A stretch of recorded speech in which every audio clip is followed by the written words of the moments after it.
Thank you. Hello and welcome, and thank you for the follows. Welcome to the 5th week of the All Things Protoss Team League. I hope you've all been enjoying the season so far. We're essentially at the halfway point as it stands. And if this was last season, we would actually be in the final season of, or the final week of the season. If this was the same time as, or the same setup as last season. However, this is the extra season, basically, where it's just everything is extra and more. So, you know, we have way more teams and everything, so it's very cool. So that means we have fucking 4 more weeks after this one. 3 more weeks after this one? No, 4 more weeks. 4 more weeks after this one.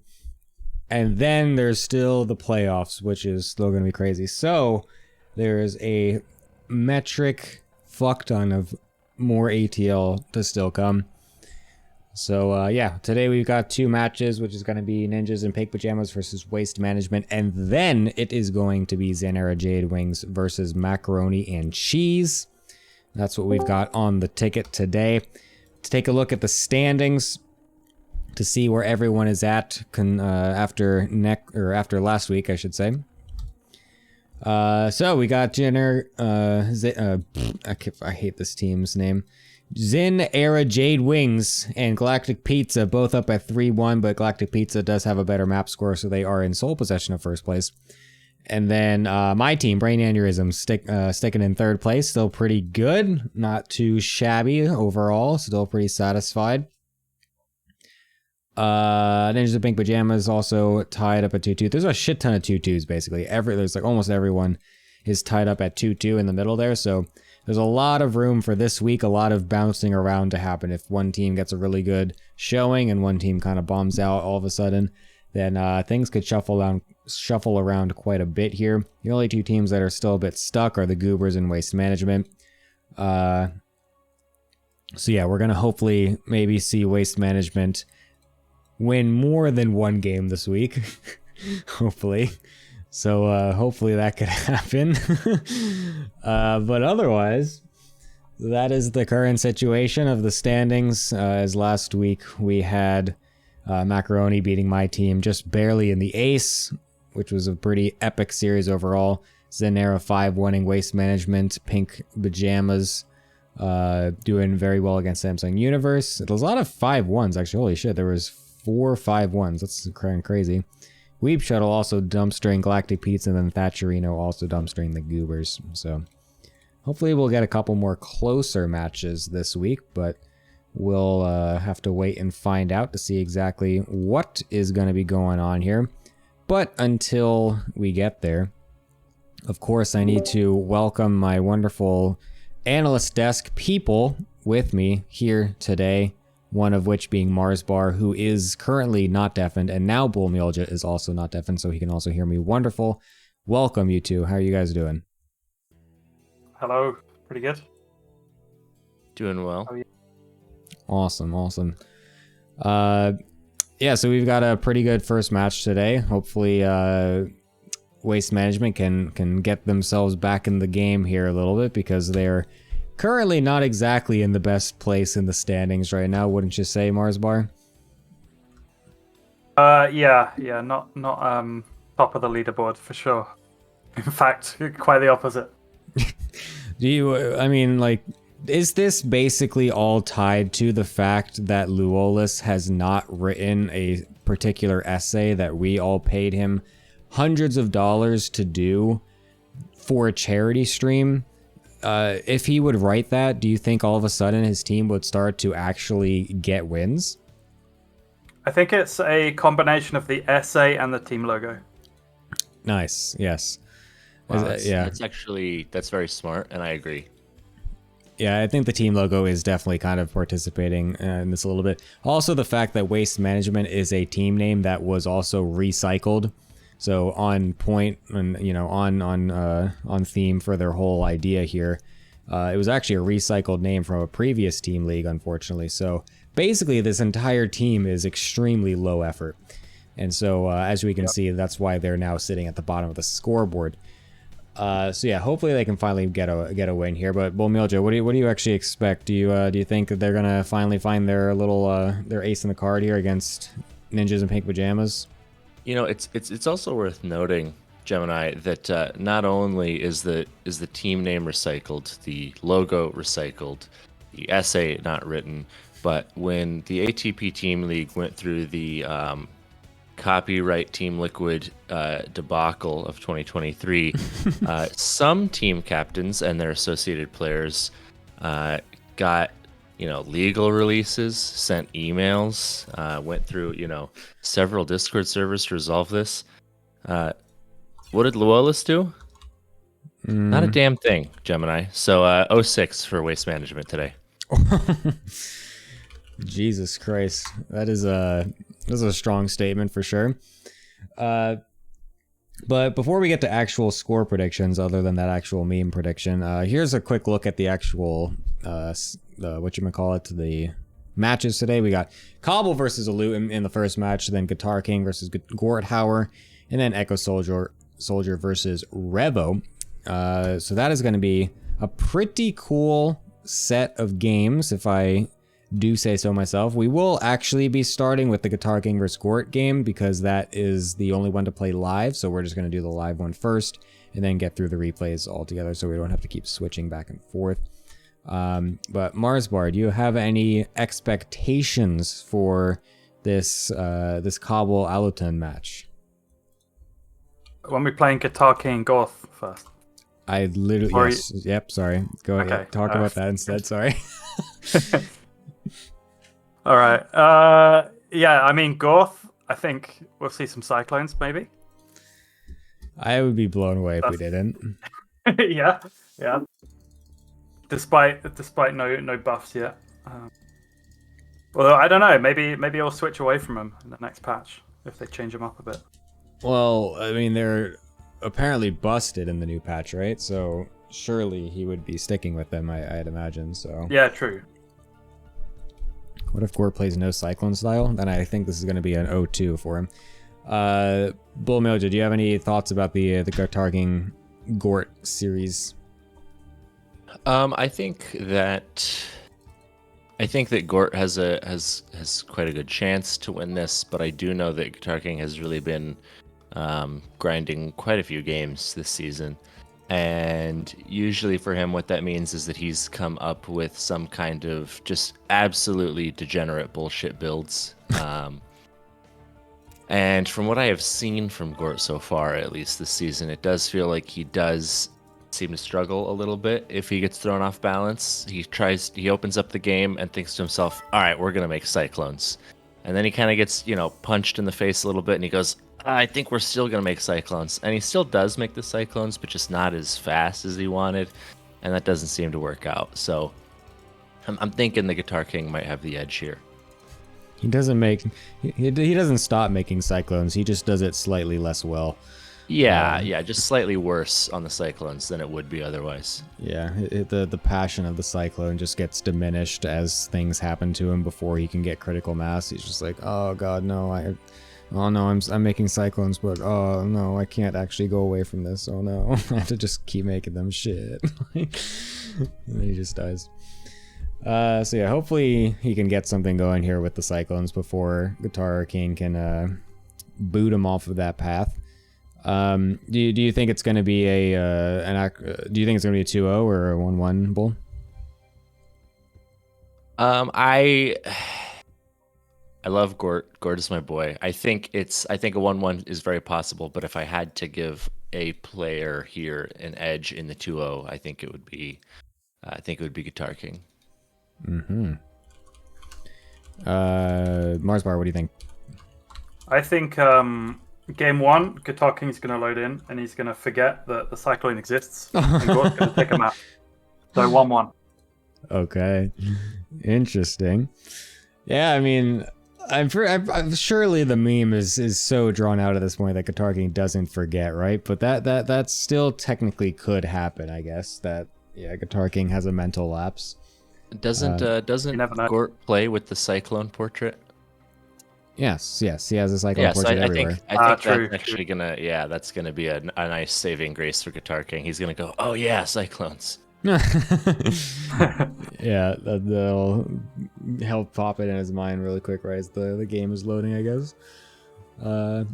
Okay, yeah, so I think this is, I kind of agree that I feel like this is going to be more towards Guitar King just a bit.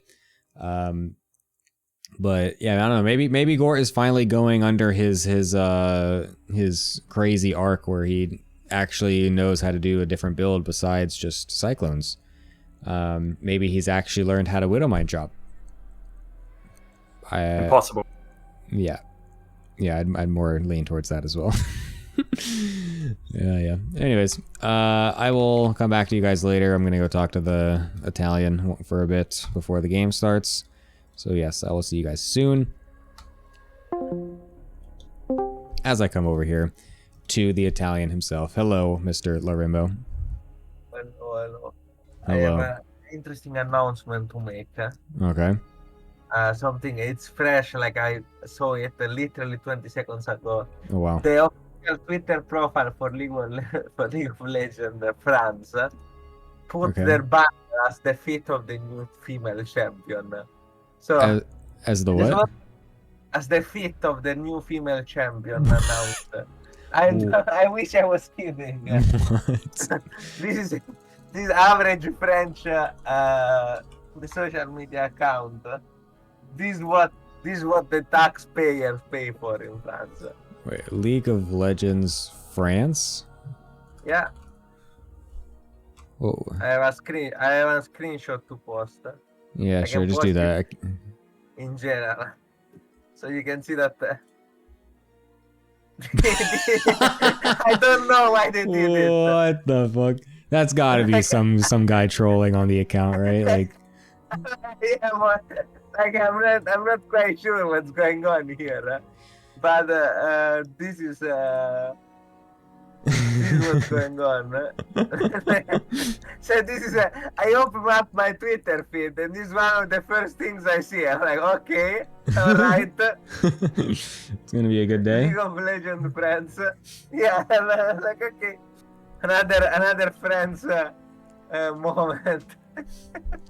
That's gotta be like some person that's not supposed to be on that Twitter, like getting on the Twitter somehow and doing that. There's no way. I have no fucking clue. That's just like, it's like too obvious. Wait a second. Let me do a quick research because people are. Wait a second. What's the champion called? I haven't played fucking. I don't know. I have no idea. Briar. We're currently waiting for Gort Howard to log on, by the way. I thought. Yeah. There he is. Yeah.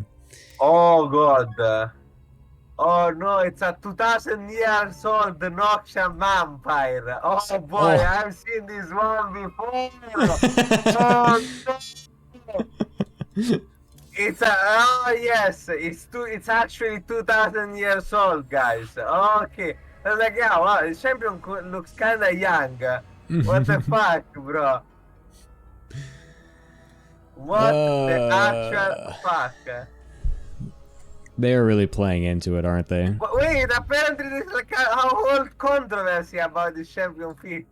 Because just by looking at the name, I get actual articles titled, I just want to know what Riot was thinking with Briar's feat. I didn't even look for it, I just looked up for the name. What the actual fuck? What the hell is wrong with the internet? The internet was a mistake, let's be honest. I definitely went into a fucking rabbit hole here. Anyway, we are waiting for God, right? We're actually waiting for you to join now. Oh, I was paddling for time. Huh? Yes, I know, and you did so perfectly, so thank you. Good job. Alright. Oops. What the hell? What the fuck? Oh, what? What is happening? Oh, there we go.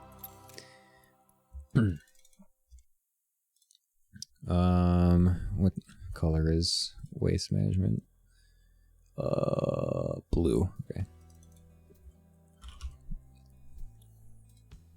All right. Let's Let's make them scared for their lives. The new mic is the Lorimbo speed. It will be fixed from next time onwards. Not from tomorrow, but from next week. I should hopefully have the new mic. Yeah, it's gonna be like actually new and like high quality. It's not gonna be muffled in any way. I think so. Whoa. That's gonna hit a bit different, I'm not gonna lie. Part of the Lorimbo charm is, you know, having your ears feel like they're getting blown out every time you talk. Just not only because of volume, but also because of quality. So this is definitely one of those things where they do weird shit for engagement, like when 20 tags the Pentagon has got toxic and big on. Okay, but okay. But I think there's a difference, right? Like those are not the same thing. One of the two is obviously a joke. The other one is posting fit in your official profile Twitter. I'm not sure. I'm not quite sure.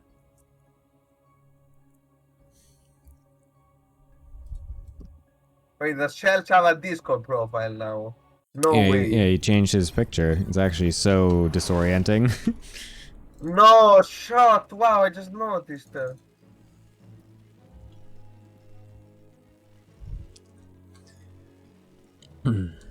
Oh, Numidia made it? Oh my god. Anyways, we got Guitar King, we got Gordhauer. On Dragon Scales is the first map. Surely, we're going to be seeing Cyclones. PvT. Yeah. I've never seen this one before. Do we have any Zergs for you today? Let's see. We got Shiny. And that's it. I love buying the boat, but they always disappoint me. Oof. Has Shiny won a map yet this season? Ooh, you didn't have to go that hard, bro. You didn't have to go that hard, Let me brother. take a look-see here. Brother.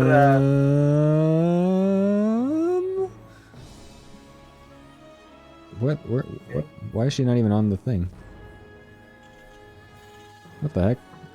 Should I scream twice as loud to make to compensate for the mic? Anyway. Wait a minute, Shiny's not even on the statistics page. What the fuck?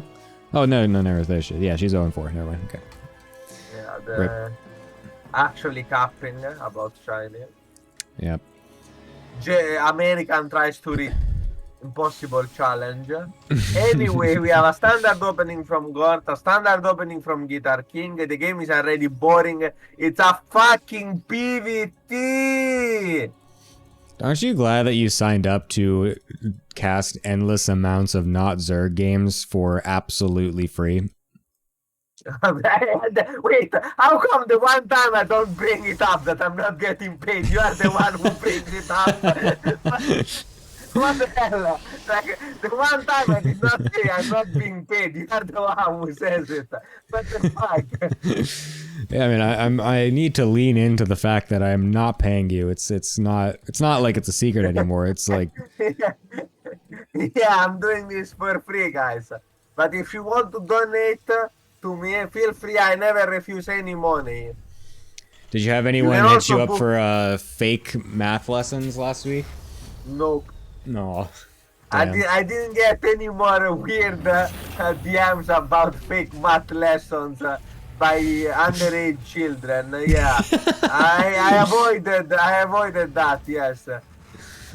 Like, I swear to God, the Iba is a public menace. Like, if he gets tilted at me, you know what he will do? I shit, because he knows I've repeatedly told him not to do so, and then if it annoys me, he fucking calls me baby. Baby? Like, he goes into... Yes, if I annoy him, that's what he does. Yeah, of course, you. Like, bro, what the actual fuck is wrong with you? And he uses it as a weapon. Like, it's a not weapon. the fuck. The weaponized baby name. Yeah, like he writes some fucking weird shit because he knows it's gonna look sus as fuck. Yeah, like, bro, please stop.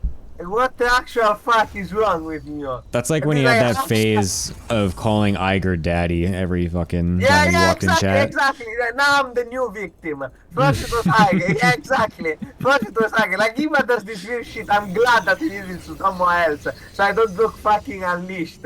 You're not gonna be, what the fuck is going on in FPM? Nothing. It's one-sided IBA harassment. I want to make this very clear. Iba's going on a mass, like a mass pedophile, bait streak? Like, what is, like, what? Entrapment, I Like, think yeah, it's entrapment, called. there we go. He's trying to go and just entrap as Don't many even say StarCraft anything, players. and he just goes, like, if you win against him on ladder, it's gonna write, like, baby to you 550 times. And then, inshallah, after the baby. Yeah. This is common pattern. Anyway, we have cyclones for Gort. I've never seen that one before. 3 cyclones following a single marine. Oh, Wow, they all individually locked on to different stalkers. That was kind of cool. And then they kill none of them because Blink is finished. yeah, but also because he doesn't have the upgrade yet. Yeah. Is this a 4-gate blink? I don't know. Yes. Yeah, it's a 4-gate blink. Yeah, okay, I mean, if you know how you're playing against Mr. Gortius. Oh, did you know that I once was playing 4-gate blink? Saw 2 cyclones and quit the game because I was under the impression at the time that cyclones were really good against stalkers and you couldn't blink on top of them. You didn't Someone even was try? coaching me. No, I didn't even. I was like, because someone was coaching me. I was like, oh shit, they have cyclones. I can. Like, I had like 5 stalkers. They have 2 cyclones. I'm like, oh fuck. Oh my god, is he gonna kill the upgrade before it's finished? Oh my god, he got it. Yeah, he does have 2 tanks. Oh! The blink on top of the tanks is definitely risky with that few stalkers. I don't think this was good. Oh. I don't think this was. Yeah, that was. I mean, The blink I actually was think such a it's spark. not the. I mean, it's terrible. I mean, that wasn't great, but it's also still fine. I think as long as the prism stays alive, I think he'll be I mean, okay. it was a free win, and now the game is playable. Yes, you're right. And of course, it was a terrible blink because it was very good before, and now it's not very good. Yeah. Yeah, he's gonna lose the prism too. Yeah, I can't believe he actually defended this. That's What ridiculous. Holy moly! Yeah, that is. That's a bit. That was a bit of an overheat by Guitar King, I think. Yeah, I mean, you kill the upgrade and then you just walk back, get another warping round. Holy heat is getting triggered so hard in the chat. My brother in Christ. Guitar King, my brother in Christ, how did you fuck it up? I mean, it should literally be a free win against this build. Like, Yeah, of course. Cyclone does not do well against. Chef takes credit for the 4-gate suggestion, so he also takes credit for this debacle. I feel like we're gonna see the same thing next game though, and he's gonna hopefully not fuck it up and then just get a nice free win in 5 minutes. I have officially referred my first official warning that the risotto is done. So that's for I about 5 minutes before I get the second warning in a severely more angry voice than the first one. From the next week, I'm gonna be back to my place. So you can you can leave to get your pasta in whenever you need. It's okay. Don't worry. Okay. We all know you don't want to cast PvT anyway. It's fine. You don't need to fucking stay here. Anyway. I mean, it's not like it's a secret that I don't want to cast PvT. I'm quite literally saying, oh my god. Oh my fucking. Did I host the new patch by accident? What the fuck? Good god. Oh no, the Colossus. God. I'm a God fan, you know. Did you know that we tested the new Cyclones? I've never lost Gort to Gort in my entire life. Yeah. We tested the new Cyclones. I lost to him 2 times in a row. It was impossible to play. They were just too overpowered. They're like completely broken. Yeah, I don't think these changes are gonna go through on them, honestly. No, it wasn't even the new Cyclone. It was like the old new Cyclones, the first iteration, when they were still shit against Protoss and still completely overpowered against Zerg. Right. Did you see the test tournament where it was impossible to play? Everyone lost against Cyclones. Not a single Zerg won against the Cyclones. Yeah, it's hilarious. I watched some game on that pig casted that was like a 1600 MMR gap where the Terran Cyclone player was able to just run over a Protoss player by just making only Cyclones. And they got +3 air weapons instead of ground weapons. Yeah, instead of the actual thing, yeah. So funny.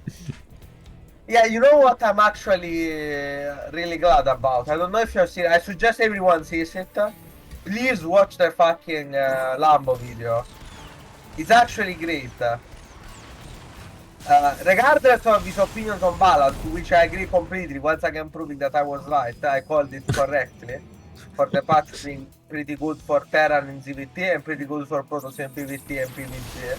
And pretty good, yeah, so basically it's a Zerg nerf.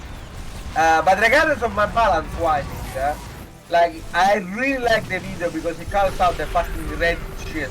And as I've explained before, and I think like I told Gemini last time, I've seen some of that behavior in ATP too. Of some unsavory behavior towards people. Some unsavory behavior. Yeah, let's call it like that. I mean, the video makes it very clear that like, oh yeah, it's all fun and memes. Oh yeah, we're not actually being toxic. We're just putting memes. Except that like multiple players got death threats because of that thing. Like Reddit is 100% to blame on that. I've definitely seen how the Reddit behaves. Yeah, Reddit is actually just the most vile fucking shit that I can think of. It's like the people on there just don't actually understand how real life works at all. It is very cringe.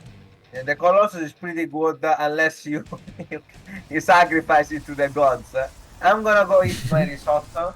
Okie dokie. So I'll leave you to the scene of the solo cast. I will be back in 5 minutes as always. Okie dokie, enjoy. Somehow Gort is still finding himself in a bit of an awkward position after that incredible hold in the early game. I think a lot of that has to do with the fact that Cyclones are still very difficult to make work in general. Don't know what this guy's doing over here either. Alright, we got a Zellwarp in the main. We got Hellions actually doing stuff on the Nat. That's going to get a quite good kill count here on those Hellions. There's still nothing really to defend them. Only 2 Stalkers won't actually kill that. The Zealots going everywhere, though, is absolutely massive, with the whole army as well going into the natural here. The Hellions up in the main are killing up a lot of probes, but there is just so much damage happening from all this stuff from Guitar King. He has to be very careful because this army from Gore is still extremely large, and if he gets on top of this Protoss army, it could be a bit dangerous for him. He's actually force fielded out, wow. As the Cyclones will now get on over to the main units, the Colossus is going to get killed off by all these Vikings, and then those could land as well, deal a lot of bonus damage. A blink forward right as the landed Vikings come in. He's going to lose a lot of his army, but I mean, this is just an insane amount of damage. There's DTs even in the main base, which will be morphed and recalled out to save them. Both of them will get out. Guitar King still finding avenues to win this game, despite the fact that his early opening went absolutely abysmally. I can talk.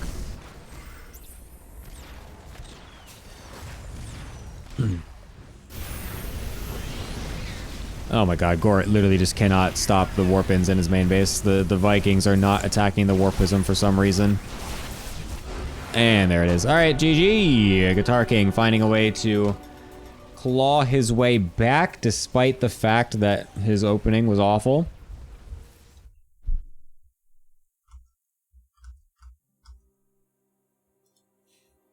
Gort, you need to stop making Cyclones. Hey man, that's what works for him, except for when it doesn't. Next map, he's hopefully gonna open Cyclones better. Yeah, Salutin knows what I'm talking about. There we go.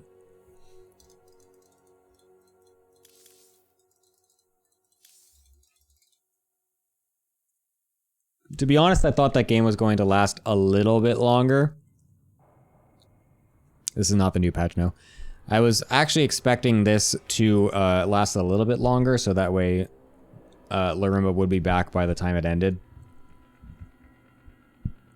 However, it kind of ended a bit abruptly. So that was a bit unfortunate. So, I'm yet again now tasked with the incredible challenge of stalling for time. So that way Larimbo can get back here.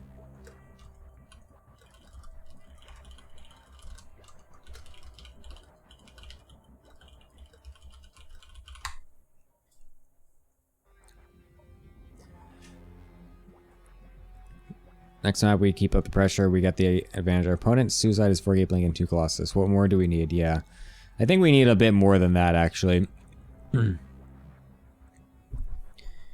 I actually can't believe it. I mean, the fact that Guitar King went for... He wasn't going for, like, the full all-in version of the 4 Gate Blink, right? Like, he's still getting a Nexus behind it, so that way he can just instantly start probing everywhere. The problem, like... If he had not killed the upgrade, then he's in such a better position to do some sort of attack.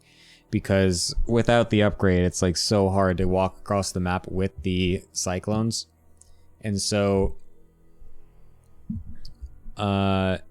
I mean, he did kind of do that, and then he killed a couple of...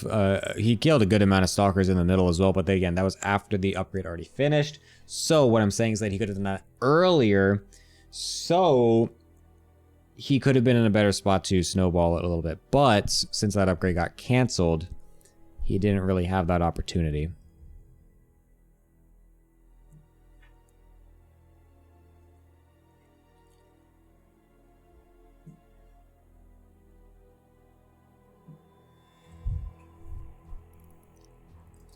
Maybe next game, Guitar King feels compelled to get up and start shredding on his new guitar. Does he have a new guitar, or are you just making that up?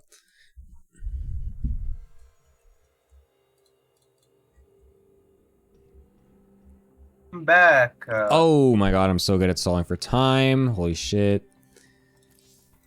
Alright, welcome back.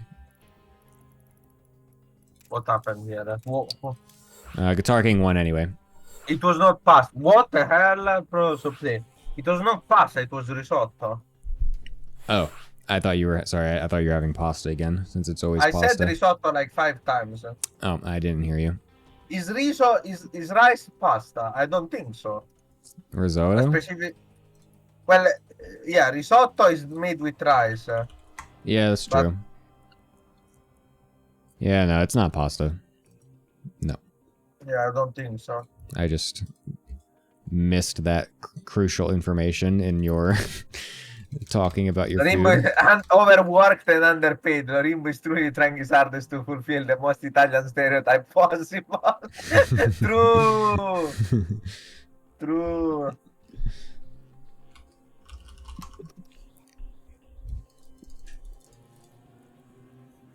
I must have some problem with hearing if I can't hear Larimbo. Yes, I do have a problem with my hearing, but I'm also talking to an Italian person, so yeah, that does make it also more difficult on top of that. Also, but just because literally every day that he's done this, it's always been pasta, so it was not a difficult thing for me to just assume that he was yet again eating pasta. Yeah, but today, like this time, my mother wanted to cook something more nicer instead of the boring pasta. So risotto is a nicer thing than pasta. It's like a it was 4 cheeses risotto. Very nice. I particularly am fond of it. I really like cheese risotto. But always remember that when I say cheese risotto, like fundamentally we mean different things when you say cheese compared to the Americans. Because every time I think of American cheese, I think of the fucking disgusting yellow plastic thing. No, don't worry. I understand what you mean when you say 4 cheese. Like, I know that there's more than just like fucking refrigerated, individually packaged, yeah, sliced exactly. Like, yellow these are American cheese. actual fresh cheeses. I am a fan of cheese, so yeah, I understand that much. Yeah, quattro formaggi risotto. Yes, exactly. It's called the same way as the pizza, but those are different cheeses, actually. But there are still 4, so they're both called 4 cheeses. I'm not quite sure why. Yeah, those are, but it's really, really nice anyway. Or it's often just called cheese risotto, because not like, depending on what you have, you can put different cheeses. It doesn't need to be 4. Kinda depends. It has a bunch of names. Not cyclones, all the presses. Gort might be... Gort is going for a Marine SCV pull. Yeah, it's going for my favorite build. This is so cringe. Wait, what was the guy name? There was someone who did this in every matchup. And was like 4-5 with it. He was legitimately like a 50 APM guy who was 4-5 with one build. I wish I was kidding. But I don't remember who it was. No, it was not Silver. Silver Crow plays more than one build. It's completely dumb, completely boosted. Yeah, it's over 5. Yeah. I mean, if Guitar King did his homework on Gort and looked at the last time that Gort did, or last season when he was playing, he would know that this is in Gort's pocket for a game 2 build here. That was the game. Yeah, that was the game where he did try it after failing the awful Widowmine into Thor All In, the Dolan build. Then he did this build on Neo Humanity, and then lost all of his Marines to a Disruptor. Is target what you want to say? No, right? No. This is I'm actually so amazed that he's going for this response. This is the other thing as well. He could have proxied all of these barracks, and he would have been so much in such a better position. Because Guitar King just did not scout around the map at all. This could be any form of proxy, and Guitar King is just completely ignoring that. He will see all these Marines now, though. So yeah, the early scout is good, but the problem is that he's got no units now. He's making he's got 2 Adepts and a Stargate that's not done, which is maybe gonna make a Void Ray against a bunch of Marines and SCVs. Isn't an Oracle better? What's that? Higher DPS. Isn't an Oracle better for the higher DPS? Yeah, I guess, but the problem is that it's like, you know, it's going to be one Oracle. It's going to die pretty quick, or it's going to just run out of energy. But yes, the DPS is still good. Yeah, but I think it won't last enough to run out of energy, so you might as well do as much damage as you possibly can. True. All right, we're busting down the net. I like the batteries on the high ground. Yeah, that's a very good move out of Guitar King. That'll definitely help him to win this. But that's still an Artosis pylon that is powering all of that. He could overcharge a battery and... Oh, he's out of range to overcharge. Oh my god. No! Holy shit. Oh my god, all the probes are getting choked up on the side. The Adepts can't shoot. None of the Protoss units are dying yet, though. Yeah, but there are 5 more Marines. Okay, there we go. If we can get on top of the pylon again, make it so... Oh my god, it's not borrowing the Stargate either! Oh. Oh, but he's losing all of his Marines, though, to kill it. Yeah. Is this playable? What the fuck? I feel like Terran wins this, but I'm not actually sure. Yeah, I feel like they should. After the first pylon died, I think he needs to just attack the units, because like that he actually did not. Yeah, but that Oracle is gonna be huge, actually. But yeah, I mean, I guess he does. Yeah, he doesn't know that it doesn't power the Stargate. That is a bit unlucky, but I mean, literally only probes have died this game. Like we could, after killing the first pylon, you can just instantly turn on all of the Adepts and Stalkers. Yeah, losing these things in the middle is rough. Oh my god, I think Guitar King wins. This was so dumb. This was a throw from God. The 4 Marine counterattack, though, is a little annoying. Yeah, but you cannot stop the like, there's an Oracle there too. Yeah, but he also, Gort has mules, and he's actually killing a couple of the remaining probes out of Guitar King. He's putting them down to 5 workers. Oh, the Oracle is so nuts. He fucking messes up the micro, God, though. It's very low health right now. We'll be able to kill it, getting the surround. Oh my god, the odds. And on the other side, God, I don't know if Guitar King can... I mean, he does have batteries there. Yeah, he can defend the Marines, but the problem is that he lost a couple of his or a couple of his probes. This Stalker's also gonna die. I think Guitar King has done it, I think. Because now he has an actual economy while Gort has none. Yeah, but Like there are 8 mules. probes. Yeah, but mules are not great because it doesn't have a second thing. Like they're not used in anything. It doesn't have any gas. He cannot reestablish an economy. Yeah, but my point is that he could just make more Marines and go again. That's all I'm saying. I don't think he can at this point. I don't think he has the production. It's too late to actually make Marines. Yeah, I think Guitar King's done it. I mean, the batteries as well, still being alive is super huge for him, not having to waste money to make more of those, so that way he can just always fall back to them. Yeah, Gort definitely wins if he doesn't target the second pylon and instead just jumps on the units. The problem is that like all of the probes were stuck here on the Marines when all the Adepts and Stalkers were over here.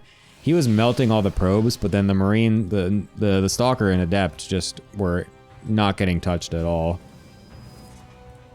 So yeah, if he had done that, then he would have been in a much better spot. But now... both the Nexuses are producing. Over. Yeah. Yeah, this is gonna be rough.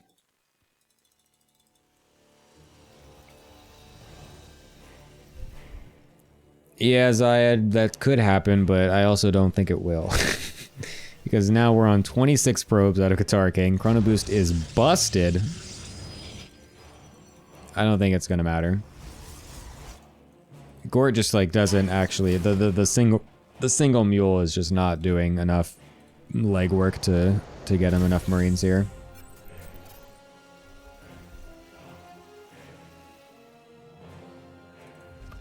Oh my god, he's getting gas. Oh my god. No. Gort. No, I think the play is to just pull again. You can't macro out of this. I think so too.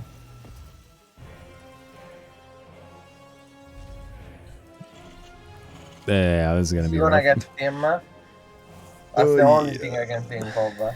Yeah. The funny thing is this happened last time too, actually. I remember this. Like, the first attack failed. It was a way harder stomp than this game was. Like, this game was actually close. The other game was not close. Yeah, and then he also just slowly got gas and stim. Yeah. If you put them one after the other, like into the they finish up at the same time, more or less. I do not think that this is gonna go well for no, he's super fucking dead. He's so dead. Big copium. It's getting it before it's getting steam. That's definitely a mistake.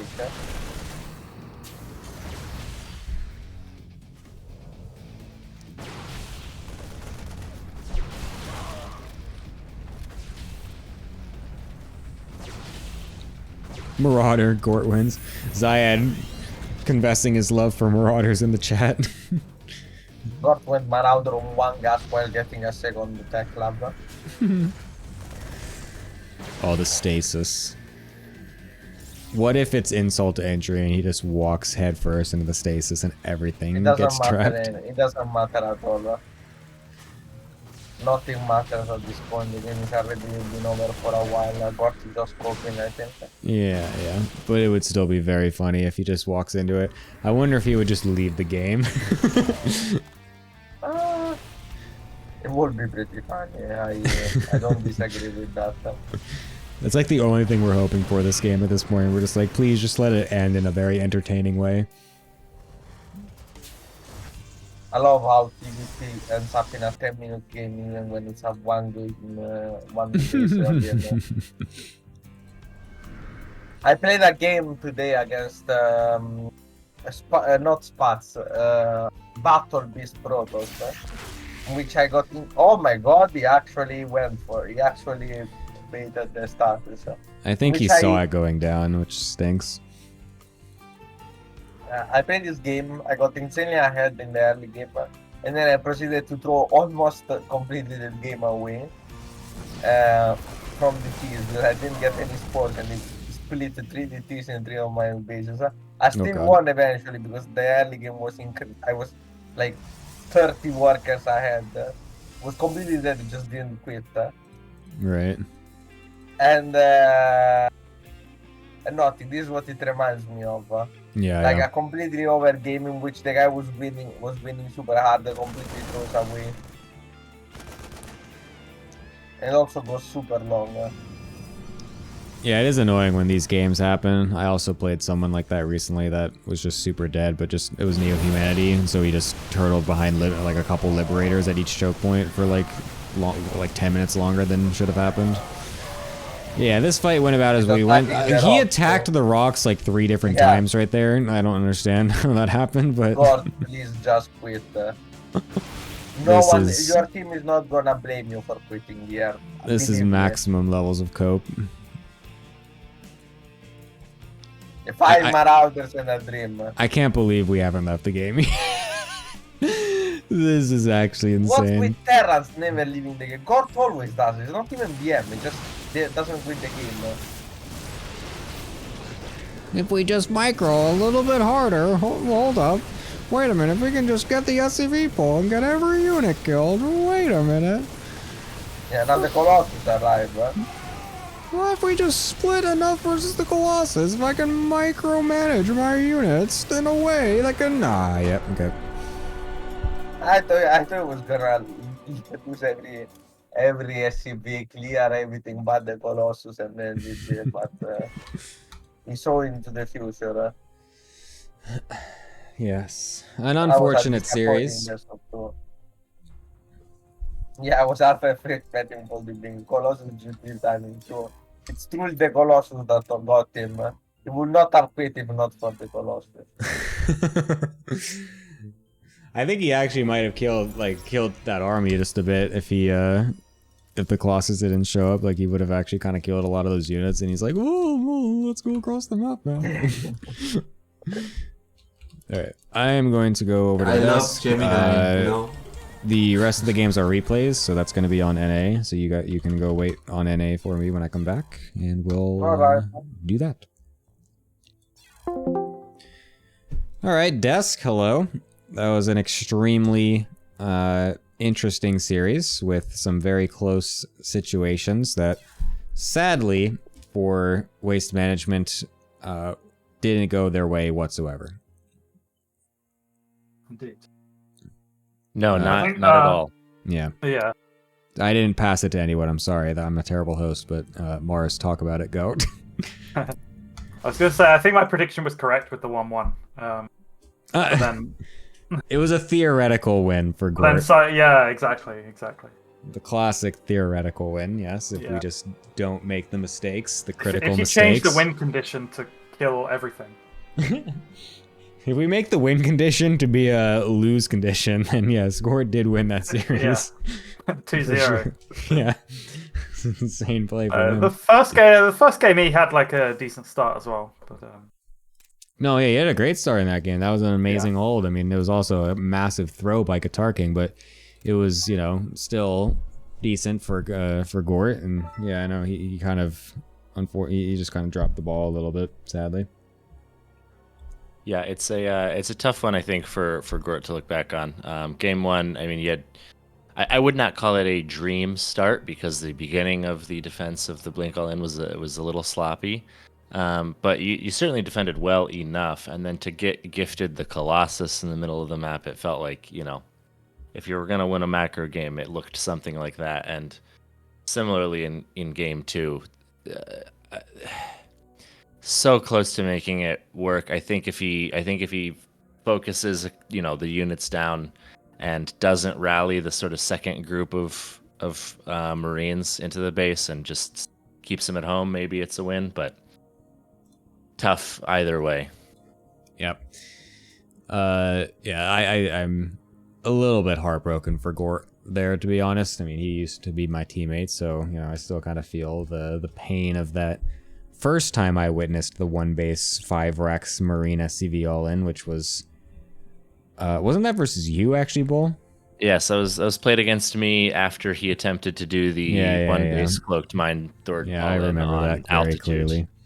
Yes. Yes, so then we had the amazing Widowmine drop into losing 20 Marines to 1 Disruptor while we're one base all-inning. That was an amazing series. Anyways, yeah, tough for Gort. Hopefully his next series is a little bit better for him. But our next match is going to be one that surely will be very fun, and that is going to be Cobble versus Alaton. I'm just so excited to get some more Cobble moments on the stream here.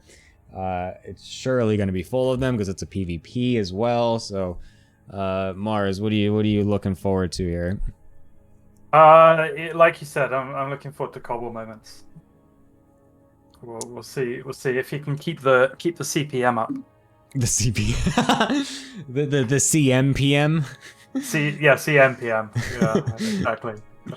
The Cobble moments per minute. That's if awesome. that happens, then I think Aluton's got it in the bag. Yeah, if we have a high CMPM, then yeah, Aluton's gonna do pretty well. I agree. Yeah. Bull, do you believe in the high CMPM today? Based on, you know, sort of what I know about Alaton, he is at the very least not a sort of erratic player, I guess is the charitable way of describing Cobble's playstyle. I think that is a good matchup for him against Cobble. He will know how to respond and take advantage when his opponent inevitably does something like misplaces a Nexus and cancels it twice because he misplaced it the second time too, or blinks 12 Stalkers when he can already see with his observer that there's a huge army waiting for him. Alaton feels like the kind of player who will be able to capitalize on that. Yes. Yeah, I think Alaton definitely can notice and seize the moment when his Adept Shades walk in after Cobble cancels his shield battery to let them walk in and then kill every probe. So yes, hopefully that could be something that we see today. That'd be amazing. But yes, we'll see what happens with this one. Alaton coming off of an 0-2 loss to me, by the way, from the other week. I know. Yeah, but thank you, everybody. So yeah, so he's gonna try to, you know, redeem himself a little bit after a bit of an disappointing loss. Cobble, on the other hand, I think is coming off of a high from the last time he played, and so we'll see if maybe he can disappoint everybody. So Mars, what do you think is the score line going to be? I believe in the CMPM. I'm going to go with a 2-0 Alaton. Whoa. Wow. Bull, do you agree with that? I think Cobble will be able to clown his way to one map win. He's not going to like do something good or, you know, leverage his talent, but because there's no justice in this world, he will be rewarded with one map win, I think. Okay, that's fine. All right, I'll see you guys soon. Thank you for everything as well, or as always, and bye. See you later. Hi, Rimbo. I'm back. Hello. Hello. We're getting some Cobble for you. If we don't have a Zerg, but at least we can watch Cobble do some stupid things. So that's a bit redeeming, right? Wait, why was this played in America? I just downloaded the replays on this account. Okay. They didn't play on America. Okay. Anyways, So right. just put them in America for some reason. Okay. Okay. It's always nice to know that my American friends are a bit cuckoo. I don't understand. What does Don't it matter? worry. Of course you don't. You're American. It's just a fucking replay. I don't. Whatever. Honestly, Anyways. it would not have surprised me if Cobblestone had requested any East server. It would not. That does sound like a Cobble thing. It is a very Cobble thing. You're right.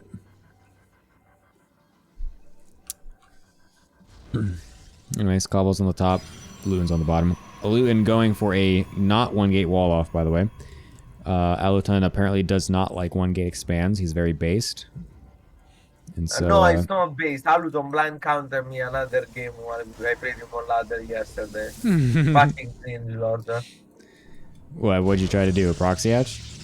No, 17-16. But he lost to it too many times. After losing to all he hit, he actually got triggered. What do you mean blind counter? You barely scouted. You played Oracle Expand. Alright. He might not have been exactly blind. He might have had an inkling of what was going on.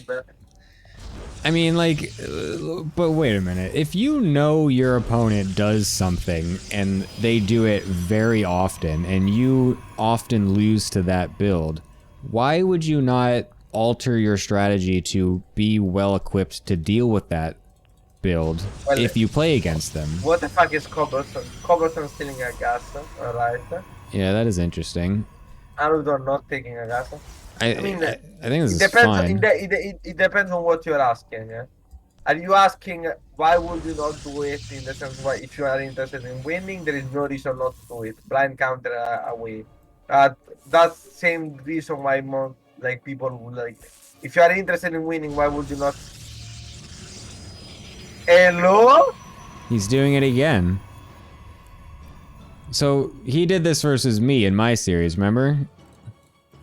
Did it work? No, I did the same thing as Kawa. I pulled the probes and killed it, and then I was just Is fine. he gonna lose it again? I remember that he said no one ever pulled pulls. Yeah, that's right. Yeah, he had no experience because no one did it like that versus him on ladder. Does he cancel this time? He did. Oh, he's gonna remake it? What? He's just gonna keep making nexuses in his opponent's base? That's so genius. Wow. Cobble's not gonna pull the second time because he's not gonna have any fucking minerals to make anything. I'm actually confused though. Why wouldn't you? Why is he sending his adept across the map? Isn't it obvious it's gonna just be a recall? Like he sees that he's taking a gas as well. He's still got his pro. Oh, he's gonna try to do the thing where he. Wait, what? Cobble, what are you doing? Does Cobblestone look like a 300 IQ player who thinks a lot? No. Yeah, exactly. He's gonna have the first two adepts. 100%. Wait, what is happening? What? He's still leaving the adept on the other side of the map. He does it. Is he using the oracle to defend? It's not. Is it gonna get out in time before the adept's recall? I think so. Oh my god! Somehow the adept gets in the mineral line of Luton and it's gonna actually kill 3 probes. But the Nexus is already almost finished. The natural for Aluton as well. He wants to defend with our Ooh, and then the recall happens the moment before the oracle shows itself. That's actually kind of brutal for Aluton. That's actually like the smartest thing I've seen Cobblestone ever do. Yeah, that was actually pretty good. Surprised. The problem though is still that his Nexus is only starting and Aluton's is about to finish. So that's a bit unfortunate. I don't know what's going on, I'm gonna be honest here. Yeah, this is strange. Yeah, but the Aluton has nothing for this oracle. Well, unfortunately, fortunately for him, Cobble also has nothing with this oracle because it ran out of energy. Nice. Did he never deactivate all the way while it was going across? I don't, or maybe he did, but then like instantly reacting it again, reactivating it again when low energy means he had nothing. So yeah. He does have 2 oracles now though, but only one of them has energy. I'm assuming this is Blink from Aluton. Cobble's about to walk in with 2 oracles and one only has enough energy for like 1 zap. Yep, there it goes. He has only got energy on one of them. Cobble moment. Oh, he's gonna lose the one with more energy too! Cobble moment. Cobble moment. I love how, he's using the chrono boosts on that Nexus, by the way. Yeah, that's so, that's super good. That's amazing. Using the supply. That's such a good, yeah, no, that's just great for Malutin. Actually, he's gonna get this blank pretty quickly, and he's actually recuperated his probe count quite quickly as well from that too. Having 3 chronos is pretty sick, to be honest. It's a macro nexus. I can't believe this thing. This is a real thing. I don't know if it is a real thing. Wait, there's a third, or oh no, that was the, I forgot. Only there was 2, not 1. Anyways. Who's Nada? Hmm? Who's Nada? It's Nada SC2 pro player. Nada? Nada.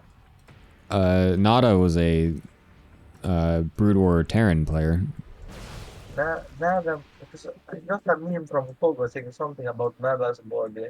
Yeah, Holy that's an shit. that's an Wait, old meme. what? That's a classic meme. Oh, what the fuck? Yeah, Nada posted a picture of him being ripped as shit, and it blew up the Brood War scene when it came out. What the fuck? Hold on. What the fuck is this? Yep. Lorimbo learning about an ancient meme of the Brood War history here. This is great. Yeah, because Kogos, like, someone made someone made us to Reddit. I want to provide context. Who are the hottest StarCraft player? And someone wrote, for me, Gozu Reaper. So I pinged the Gozu Reaper with this shit. Cause I'm like, what the fuck? How did this interaction happen? And Second Kogo replied, how many mentions on Nada's body is there? I had no fucking clue. Yeah, it's a very popular, a very famous joke from Yeon pasts. Has Lorimbo not heard when I'm Grandmaster? I heard it. First off, I don't listen to when I'm Grandmaster because I've been Grandmaster pretty much since forever. Whoa. So you know I don't need that. Big flex. I don't need that when I'm Grandmaster. I'm already Grandmaster. First, that's a song that you only listen when you're not GM, crucially. But I don't remember I don't remember anything about Nada in the song. I might have missed it, but Yeah, that is true though. The moment that I got Grandmaster, I listened to that song once and then I never listened to it ever again. the last time I listened to this song was at 5 a.m. in Krefeld with my drunk teammates. Well, like at 5 a.m. in the streets of Krefeld, Germany, they were shouting, "Well, monster! Like, I'm surprised we didn't get the police called on us, honestly. There's like a police file report like from some person that's calling at night, be like, I don't know what's going on. Just a bunch of like chess players or something, like saying that like they want to be grandmasters. Like I don't understand. Like they're just really fucking loud though. It's annoying. Like get them out of here. It was so early, bro. They were like, we were all very drunk, okay? But I was still not drunk enough to be completely unleashed. So I was like, yeah, no, guys, we don't need to do it. And every time I would say, okay, don't scream so loud. We were all Italians too. They were my Italian teammates. They were like screaming even louder. The one moment where Lorimbo is the mediator of the chaos instead of the one facilitating it. That's kind of crazy. Well, that's the thing with drinking. I don't drink a lot, and even when I drink, it usually doesn't make me. Well, it makes me giggly mostly. One day, Fiant is gonna. Fiant has to tell this story because I don't remember it because I was drunk. But according to Fiant and to several witnesses, I tried very hard to convince Fiant's mom that I was not drunk while being completely drunk. I kept saying, I'm not drunk. I'm just a little tipsy or something like that. I don't quite know. But you should ask Fiant about it, or like the people who witnessed it. She definitely did not buy that at all. 100%. Apparently, Fiant's mother finds me very funny. That's awesome. She also named me Big Hair. Called you what? Big Hair. Big hair? Yeah, because I don't know. Have you never seen me before? Yeah, no, I know. You do have like a very, yeah, I understand. Well, now I cut it. Now it's very short because I Yeah, lost a bet. But it used to be very long. I used to have very long hair and like big. just very funny, like big, like big hair. Yeah, because it was not long. It was big. Yeah, Like it had volume. I see what you mean. Yeah, I know. That's very funny. Big hair, the Rimbo. Was the banger compact? Your mother finds me funny. Yeah, your mom likes me more than you.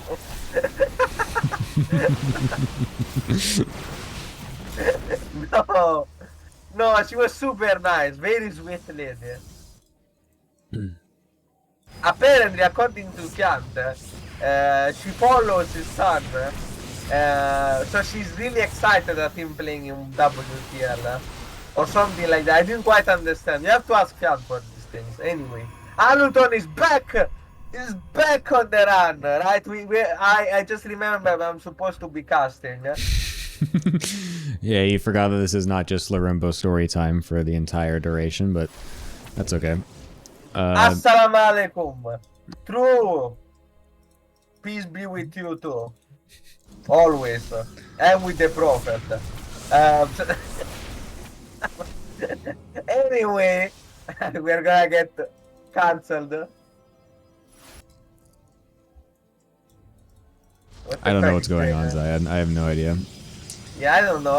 Like every time fucking Iba starts writing Arabic chantings to me, I just reply with Inshallah and glory to the Prophet or something like that.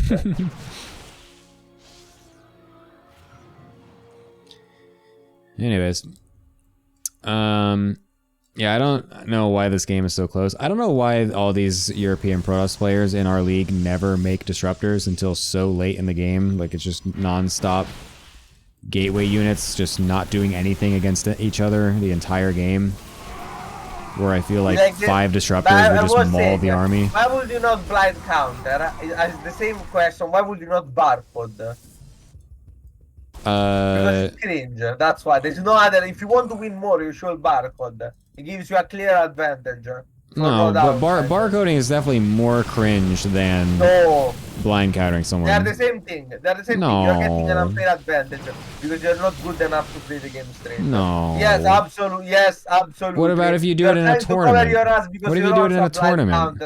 What if you do it in a tournament? In a tournament is different. If there is money involved, your only objective as a pro player is to win. And the only objective in a ladder game is to win ladder points, is it not? No. Why would you not barcode then? Because barcoding is more cringe. Like I can blind counter someone while also giving the information that I might. Wait a minute, no. That's the same thing. No, you can literally you can blind counter someone, but still giving them the information that you are someone that will blind counter them because they can identify who you are. Like it's just a development of you versus the other player. Like it just becomes an aspect of the mind games. I don't mind it as much when it develops like that, except that's not true, because as a Terran you can always blind counter without ever being behind, no matter what you do. So that's well, I'm not a Terran player, so I can't speak to that, but... also, blind counter is just a screens. Protoss is very much the same, I'm just saying. I'm very much against blind countering. I mean, it also depends on like to what level blind counter we're talking about. Insane. I just think it's a little cringe. Just like it's the same opinion I have on barcodes. I mean, it's not illegal. If you want to do it. But you're getting an unfair advantage, and you should be aware of that. And I will. I mean, less of it. But if you know your opponent only does one build, why would you like set yourself up to not do well against that build if you know they do it? Why, if you know that playing a barcode is gonna give an advantage, why would you not play a barcode? There is no reason. If your objective is only to win, then obviously you should do it. But for the same reason why you find barcodes cringe, I find that it's literally the same thing. I don't understand what you're missing here. The thing that I'm. Okay, The thing is what I said before is that they also know who you are. It's not that I'm trying to play anonymously. Like they also know that I could know that they are doing the build. Yes, it does give it a matter because then they can do something different. Yeah, but it still gives you an advantage. I'm getting the advantage because I identified your strategy that you normally go for, and I'm like catering towards that, and you don't have the ability to do something different. I'm getting an advantage because I'm removing the option of you doing that by playing a barcode. Like any argument that you're making also applies to barcodes. I don't I think don't it mind does. Like if you want, I know like I think it should be bannable, but like if you're against barcode but you're not against oh lol. The game ended. But you're not against blind countering. You are being logically inconsistent, in my opinion. Why is barcoding cringe? Why? Why is barcoding cringe? Because you don't know who the player is, so you don't know if they know you are able to. Matter? Huh? Why does that matter? Because then you don't have any information to know if they're going to be able to So counter your strategy or not. I've played against so many people that I know I have played against and that have tried and have blind countered or just, you know, try to go against my style because they know what I do. And then I change what I'm doing and then they get fucked because they're trying to blind counter me instead of just playing. No, I'm not flagging blind counters. I'm just saying I don't find it consistent with, like, to me, they are one and the same. I think yes, it is similar, but I think it is. I think it's more. I think barcodes are slightly different. Weird. So, of course, anyways. cobblestone has a damn pig. Like how I barcode but I never blind counter. You're still cringy, but most people will agree with me. Most people will agree that barcoding is even more cringe, to be fair. I know that Chelch also is the guy, the anti-blind counter guy that absolutely hates it, but it's like, I but he plays on a barcode. Yeah, that's also true. But I mean, he said, what do you mean I don't have the ability to scout? Yes, I can scout, but I can also know that what my opponent's doing and then scout something and then put the pieces together and be like, oh, okay, yep, he's doing the thing that I know he always does. Time to kill it. Q strats get countered after 2 times. And yet when I play on a barcode, I don't get countered after 2 times. It's almost like they don't know how to actually scout and respond to the build. They just blind counter, which is my point exactly. Well, that's fine. That's why I'm saying there's like a level to it, right? Non-game. It's annoying because it creates non-games. You flip a coin at the start of the thing. If I'm going for the usual cheese or something else, that's basically it. It creates non-games and it's boring. That's my argument for it. Yeah, but I'm saying that's decided before the thing even started. Basically, you are trying as hard as you possibly can to create a build order win. And if you think that build order wins or build order losses are great for the game, we have fundamentally different opinions on how the game should work. So yeah, like I agree that yes, if you go into the game and just completely flip a coin and like barely scout at all, like yeah, that's pretty cringe. But I don't consider a blind counter. But if you play against me and you send 2 probes to check for proxy actions before scouting my main, I will consider that blind counter because you're not doing something that you would normally do. Anyways, yeah, sure. But yes, if you actually go ahead and trying to scout knowing the information of your opponent and then you just put the pieces together, I think that's just called playing well and knowing your opponent and not blind countering. That's not what I'm referring to. Okay, cool. Because that's pretty much what I do. I don't just walk into the game. It's called blind counter because it's blind. If you open 12 pylon against Bonan, you're not doing it after scouting. You know it because you know. Well, that's also a little different because he will literally never do anything different than just counter rush. So, yeah. Anyways, I think we've exhausted this. This is getting boring at this point because there's a 2-gate forge going on. We got an unbeatable build coming out of Alaton, the classic Alaton build. I'm actually surprised he didn't do this versus me in our series. I actually scouted for it second game too. I was like so sure he was gonna do it. But he is apparently waiting to bring it out versus Cobble. What's up? Cobbleson is being such a dick today. I swear to God, Cobbleson has these days where he acts like a complete asshole for no reason. I swear there are like times where he gets frustrated when we make fun of him, and this way is like to childishly act like an asshole or something. I'm not quite sure what's going on. Anyway, like what the fuck, bro? Chill. Anyway, we have the unbeatable build. I'm confused why Cobble is not going for a forge response to this, because that's just like the overall way better response. What's that? I'm confused on the focus fire. Are you supposed to kill the faraway gateway first? I have no Yeah, clue. you want to try to kill it before the stalker gets out, but unfortunately he was taking. It's better to deny the sure. You know he's gonna get 2 stalkers for sure. Well, he could have denied 1 for sure. Well, the problem is that there was an early zealot out of Cobblestone that killed one of Alutin's cannons. I don't know why his zealots weren't there to help defend it, but regardless, that did happen. But now the zealots are in and going to be able to get on top of the probes, which is very frustrating.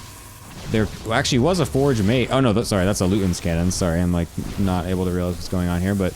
If he loses all the probes, there's still a chance for Alutin to eventually transition back at home. I don't But think that's gonna happen. a lot of the probes are successfully going over and being healed by the batteries, and now Alutin's trying to target the batteries themselves, which is not exactly going to work, I feel like. Look at this, Cobble doesn't even have to micro. Yeah, I was about to say, like, I mean, actually, it doesn't matter anyway. Yeah, this looks pretty held from Cobble, so even though he didn't go for the forge response, he ended up still finding a way to make it work. I feel like something went wrong, other than the cannon. Like, I don't know why the cannon didn't, I'm confused why the cannon was able to get cancelled by the first zealot from Cobble. I feel like Alutin should have been able to keep that alive somehow, but maybe I was not paying attention enough. Yeah, I did notice it either.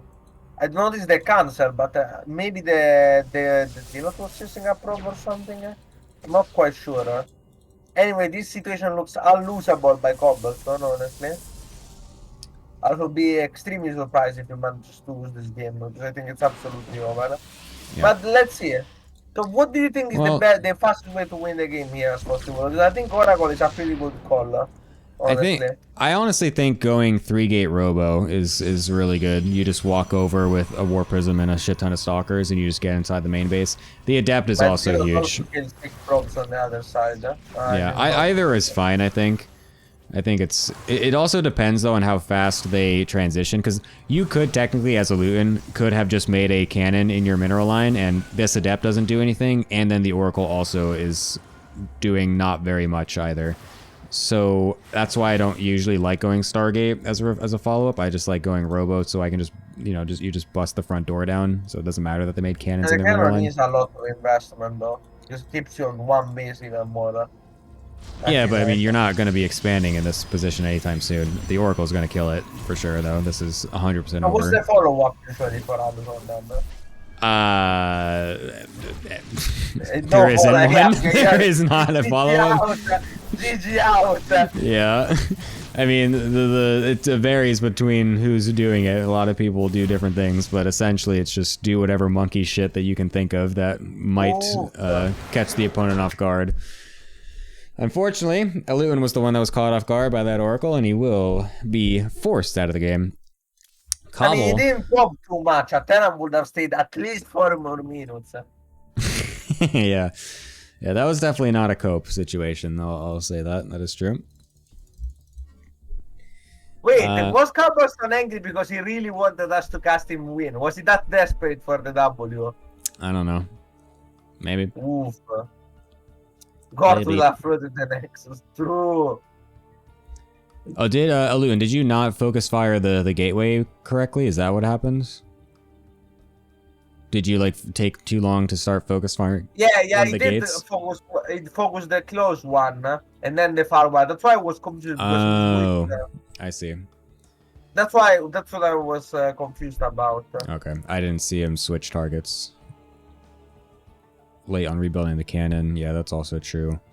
Yeah, just a couple of tiny little things. Like it literally, it matters so much though. That's the problem. Like if you focus on one gateway, you can't switch targets. Like because the margin of error is so slim. Like you are literally canceling the stalker by like a half second so many times. So it adds up very easily. So, yep, anyways, Cobble succeeds in defending the unbeatable build. Unfortunately, the unbeatable build does not find its mark today. But, yeah, we're going to go into our last series after the desk talks to us. I'll be back with you soon, Lorembo. As I join the desk people over here. Hello, my two wonderful analysts. Bull Milja is currently deafened and can't hear me, so Marsbar, what did you think of that series? It was very action-packed. Game 1, I enjoyed the discussion. You enjoyed us talking about the game for 5 minutes and then never again? Yeah, exactly. Yeah. Yep. But, it's a pretty close game, back and forth. Lots of action. Yeah, I tried my best to make sure that the viewers could at least see what was happening, even though we weren't talking about it. Because, who really needs the casters to even say what's happening on the screen in front of them when you can just use your eyes to see it, right? Like, let's be real. Exactly. Yeah. And then, game 2, obviously, just didn't work. Yeah. The unbeatable build got destroyed.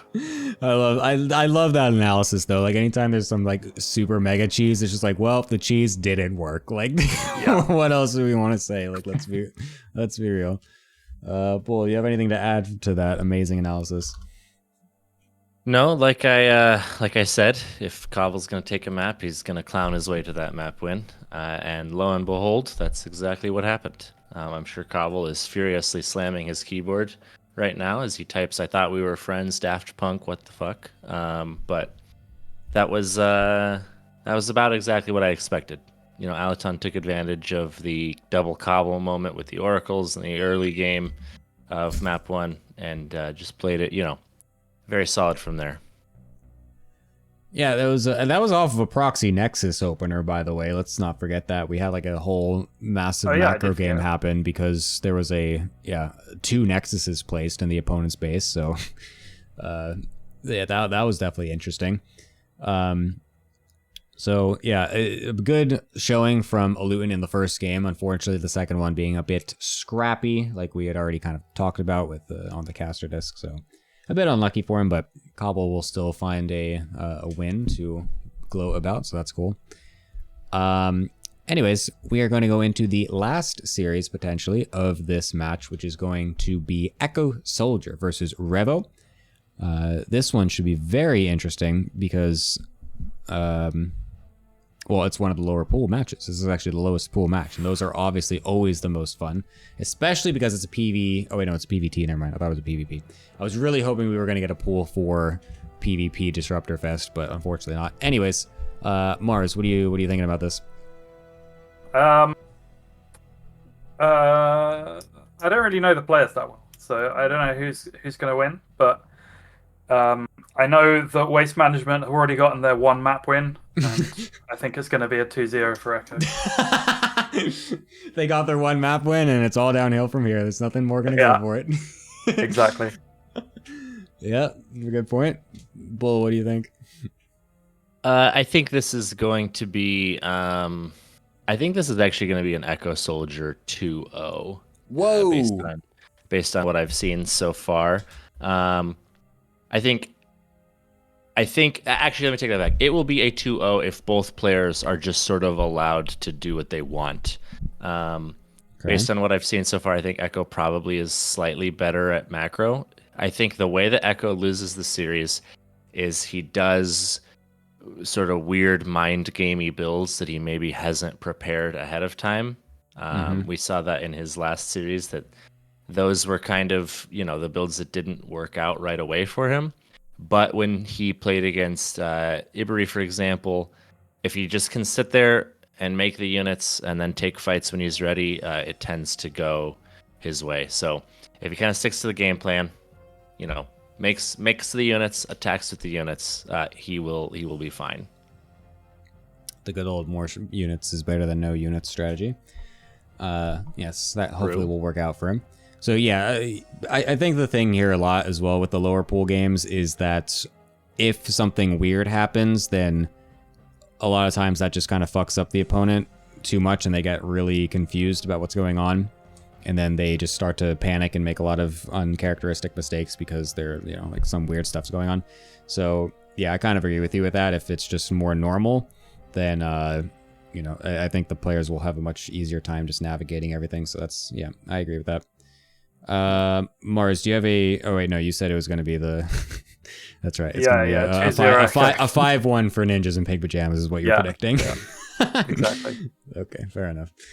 All right, well, we'll see what happens. You know, Bolmoj is also kind of going for that one as well, thinking it's going to be a 5-1 here if everything goes the way it should. But yeah, we'll see if any trickery happens. Thank you, guys. I'll be back with you soon after the match as I throw it over to the Italian. Hello, Larimbo. Oh. Can you accept the or the game invite or whatever it is, please? Hello, hello, hello. I'm gonna accept it. Wonderful. I got the feedback. Excellent. All right.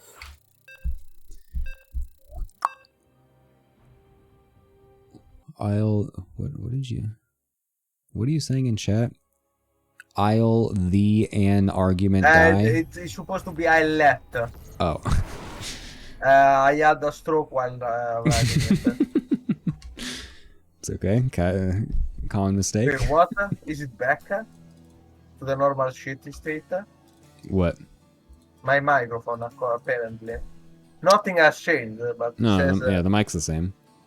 yeah, I don't know. Someone. I think you're just starting to get used to it. Is the thing, because it's definitely the same.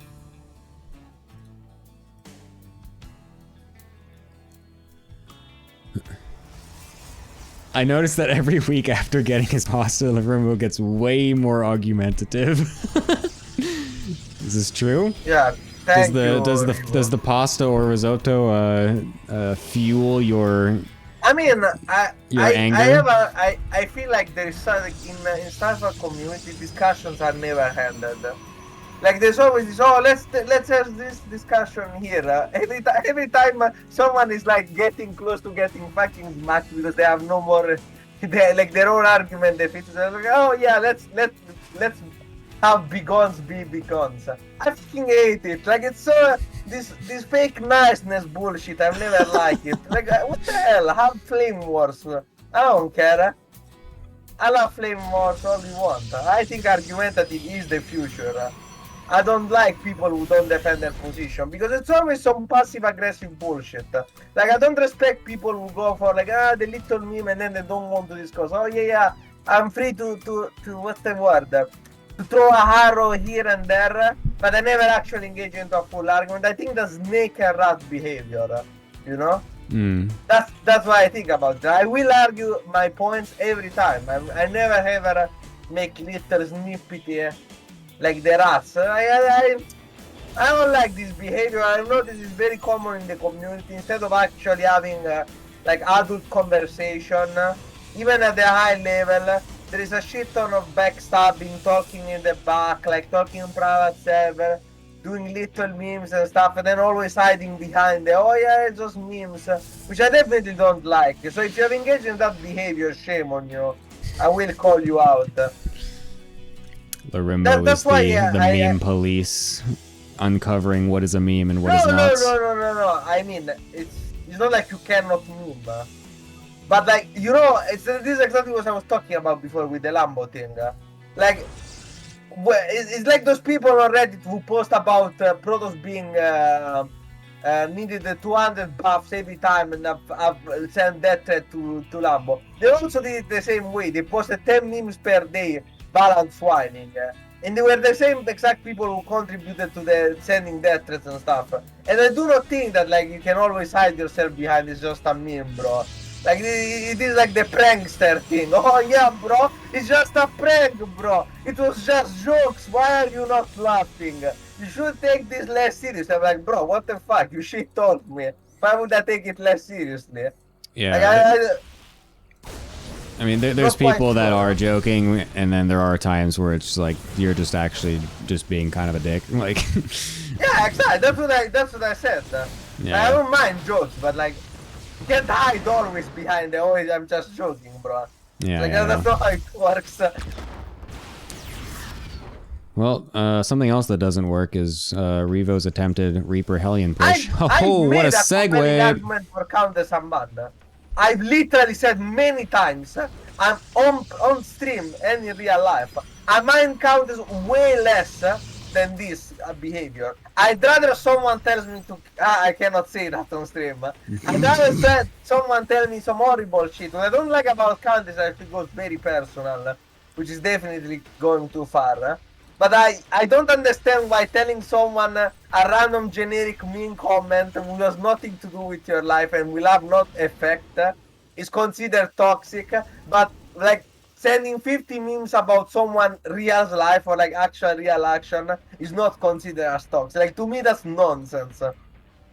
But yeah, anyway, we have another incredible TVP. I love casting TVP. Mine drop from Mr. Revo here. A single mine drop. I think I've seen this player before.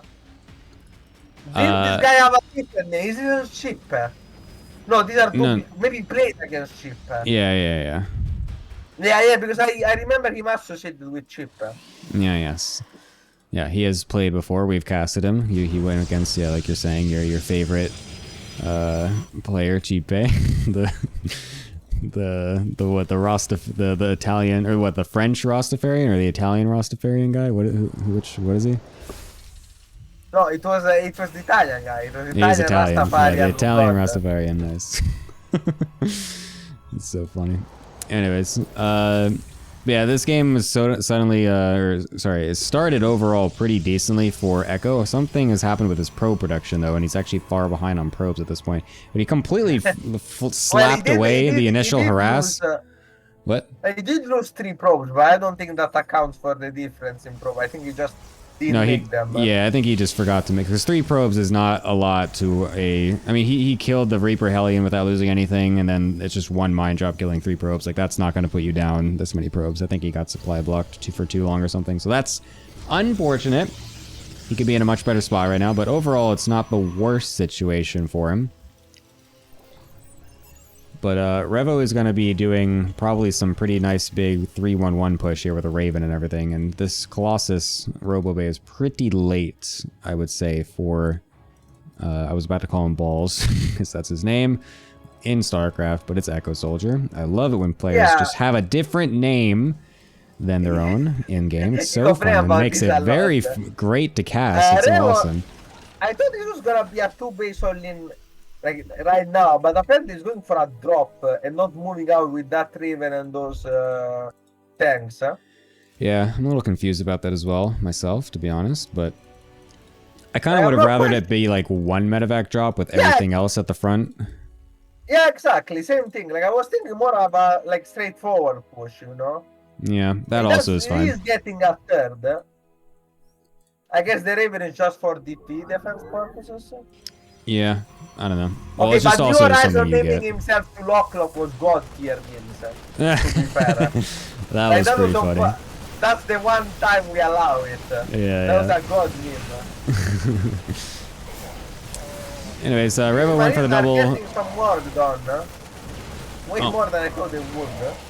What, the drop? Yeah, they killed a bunch of stalkers.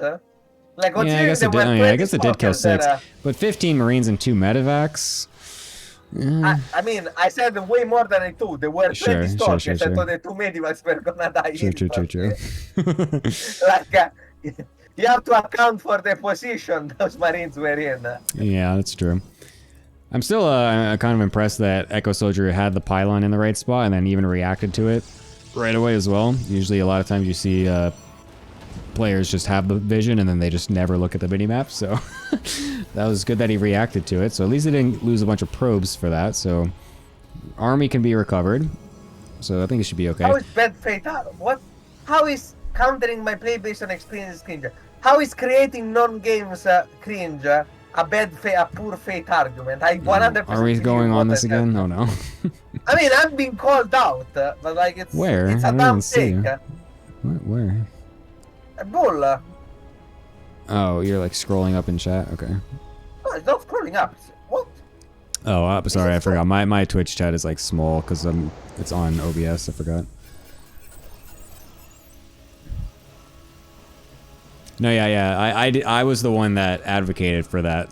I was like, yeah, I mean, make it wasn't it exactly happen. to make fun of me specifically. I don't Yeah, we were think, just trolling you. That's all. Yeah, I wasn't. Yeah, it was a trolling, I think.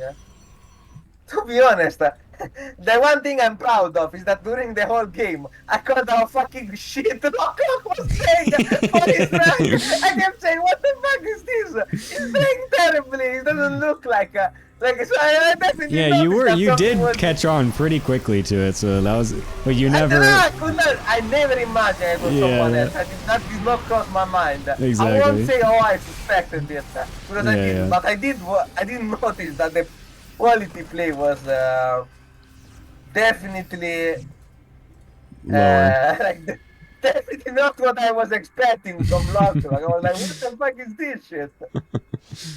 Yeah, that was so funny.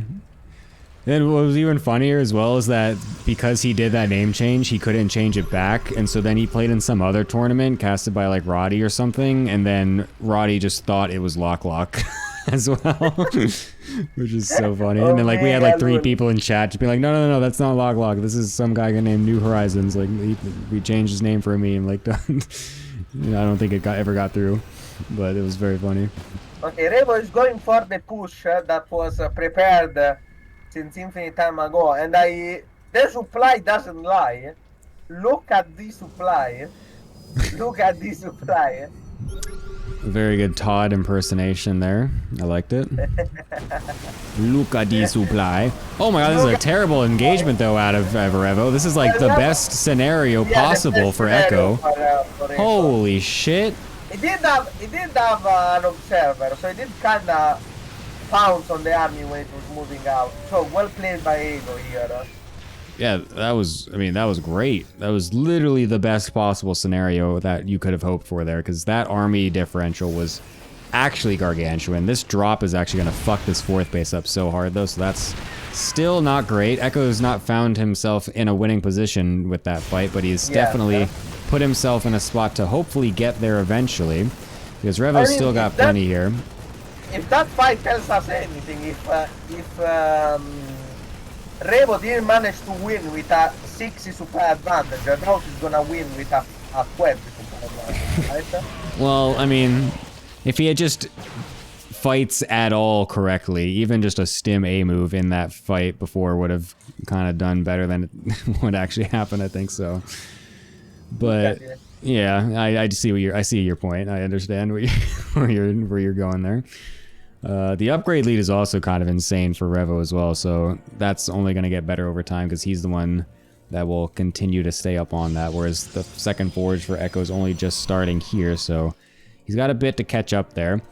It's kind of unfortunate that Echo just kind of suicided a lot of his units earlier on when he tried to just walk up to the 3rd base, because that's what kind of that's what facilitated this massive supply differential in the first place.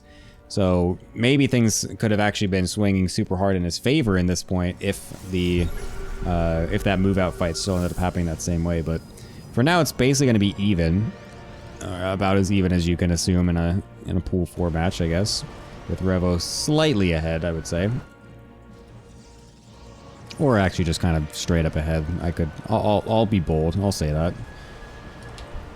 I mean, you say that, but I have the completely opposite opinion. Not because it's true, but just because I saw that last fight, and I don't think that this one is gonna go any better, honestly. But we'll see. Well, Maybe I'm actually looking at this now. Oh, those EMPs were a bit late, I will say. But I'm also just looking at this, and I just realized this is only Marines against a huge Colossus army. You have way too much faith in that army. Yeah, you're not wrong. I did have a lot of faith in that army because I was looking at it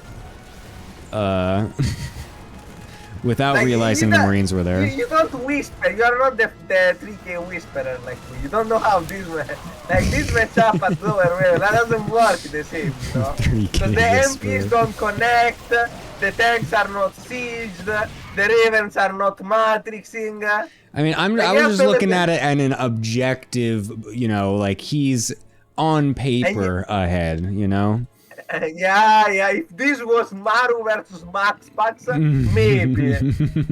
I account for reality. Facts I don't mean, care that about there was your a 2-2. feelings. There's like a 4 upgrade lead for Revo. Like, he was almost maxed. He had ghosts. He could have disabled all the Colossi, which would make the Marines go go haywire. Like, on paper.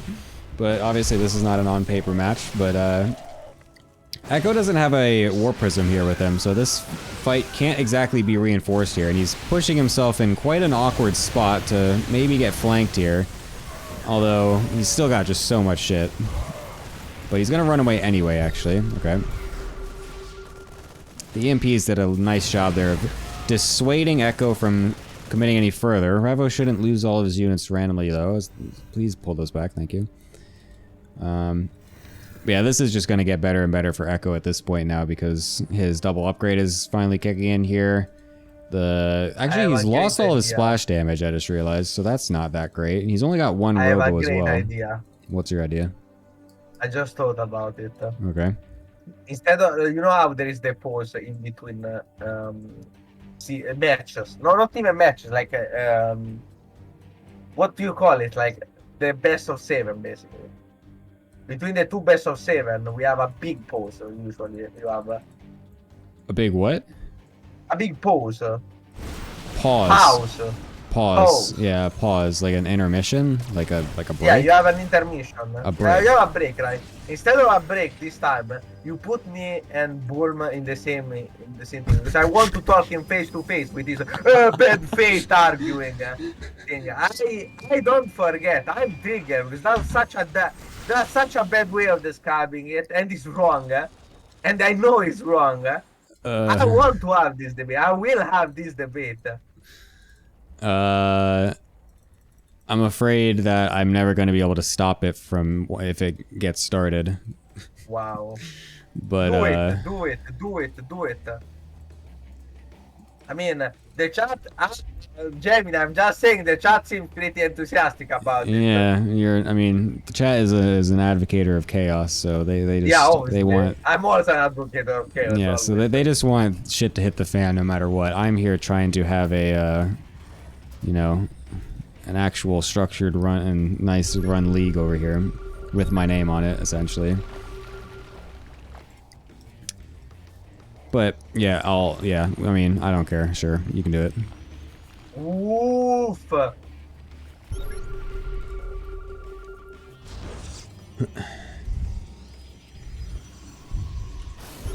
So who do you think wins this fight with a single Colossus as the composition here? I think this time with the actual EMPs, I think it will work.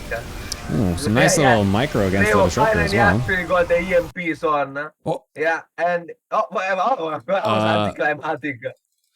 That is, yeah, that's an early GG, I think.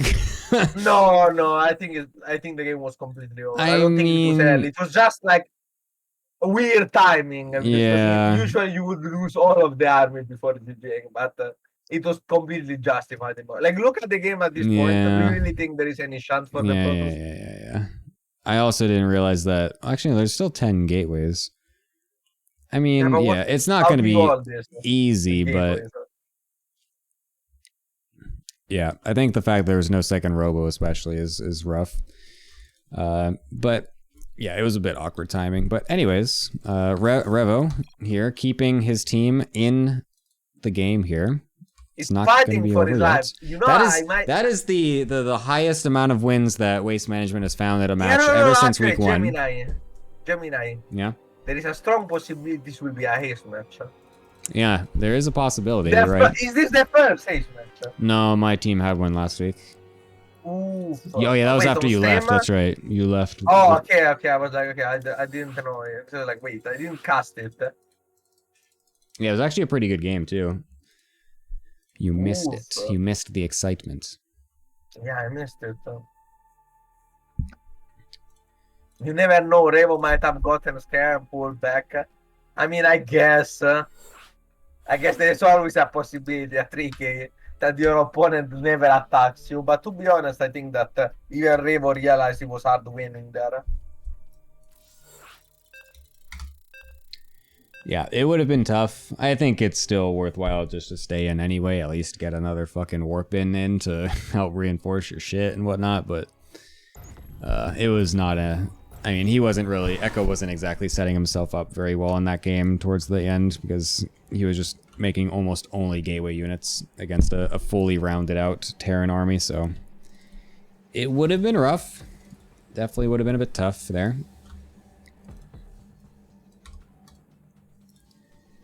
But we are in the second game anyways. To see if we're going to get anything different. The early game was still pretty good for Echo, so I feel like if he can just kind of shore up some of his mid-game macro issues, I think he'll be in a pretty good spot in the second game. Hopefully. Hopefully for us, though, we get a Revo 2-0. What? If the results repeat itself, so if Revo goes 2-0, we have an ace match. And I did... Okay. Since they couldn't possibly know, because of the first game, because the first game was played live, right? The first series, sorry. Yeah. Then it must be live, right? The ace match. Yes, like yes, they couldn't yes. possibly have played it already. Correct. Yes, we... yeah, they don't know if there's an ace match or not. No one knows, because, yeah, it's... Well, I guess the teams No, themselves now might they know. After the result, they will know. Yeah, obviously. After the first series, they already know. Yeah, but they're being nice, wonderful people and not spoiling it Yeah, for for us. once they actually didn't spoil it. It was great. You know, it's great. Well, I mean, the people kind of understand that, you know, these games shouldn't be spoiled. Do they? I still remember Iger coming in. Okay, so everyone except Iger, well, okay, asterisks, everyone except Iger understands that the results are supposed to be secret.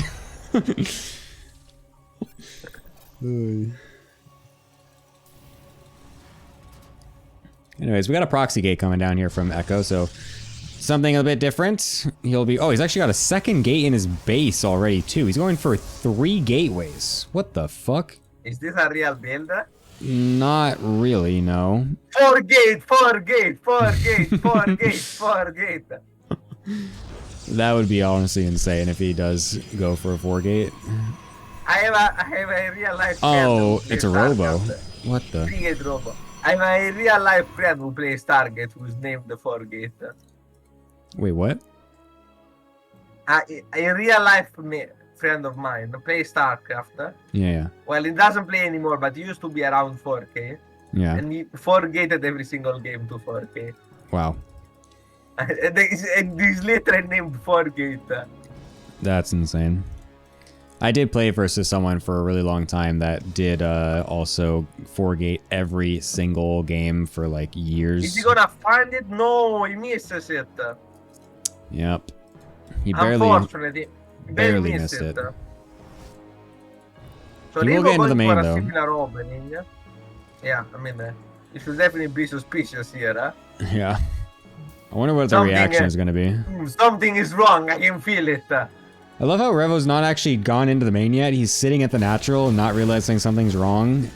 Only until Echo starts to attack it with his 2 stalkers as you realize, what the fuck. He never makes it into the main itself as well. And now the other stalkers come from the bottom. Whoa.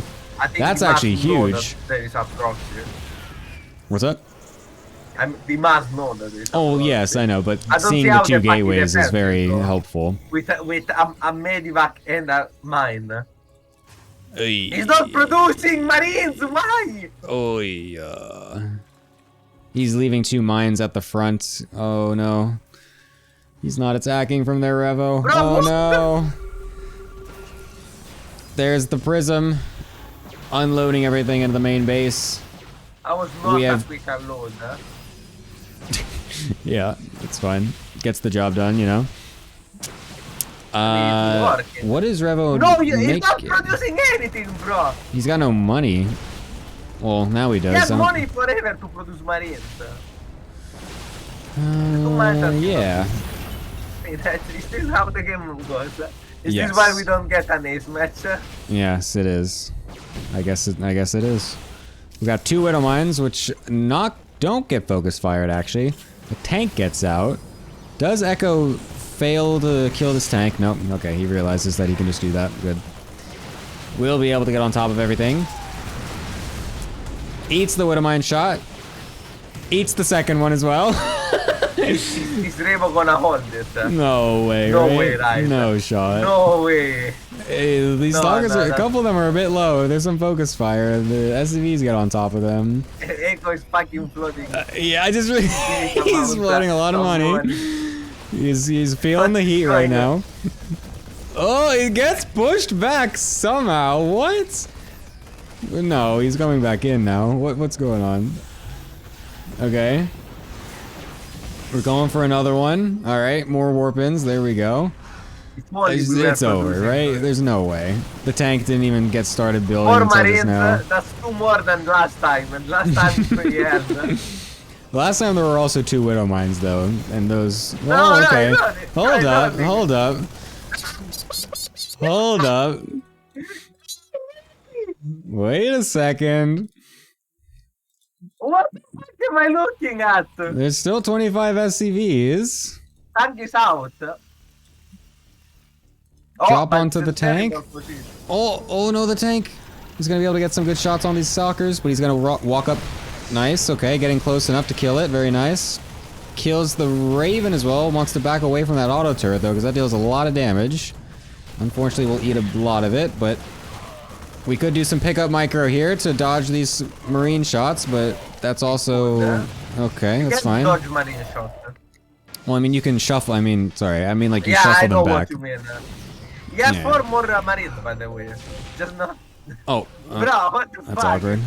Okay, this really looks like 3K now. If we didn't understand it from last game, we definitely do now. I mean, last game had Ghost in it.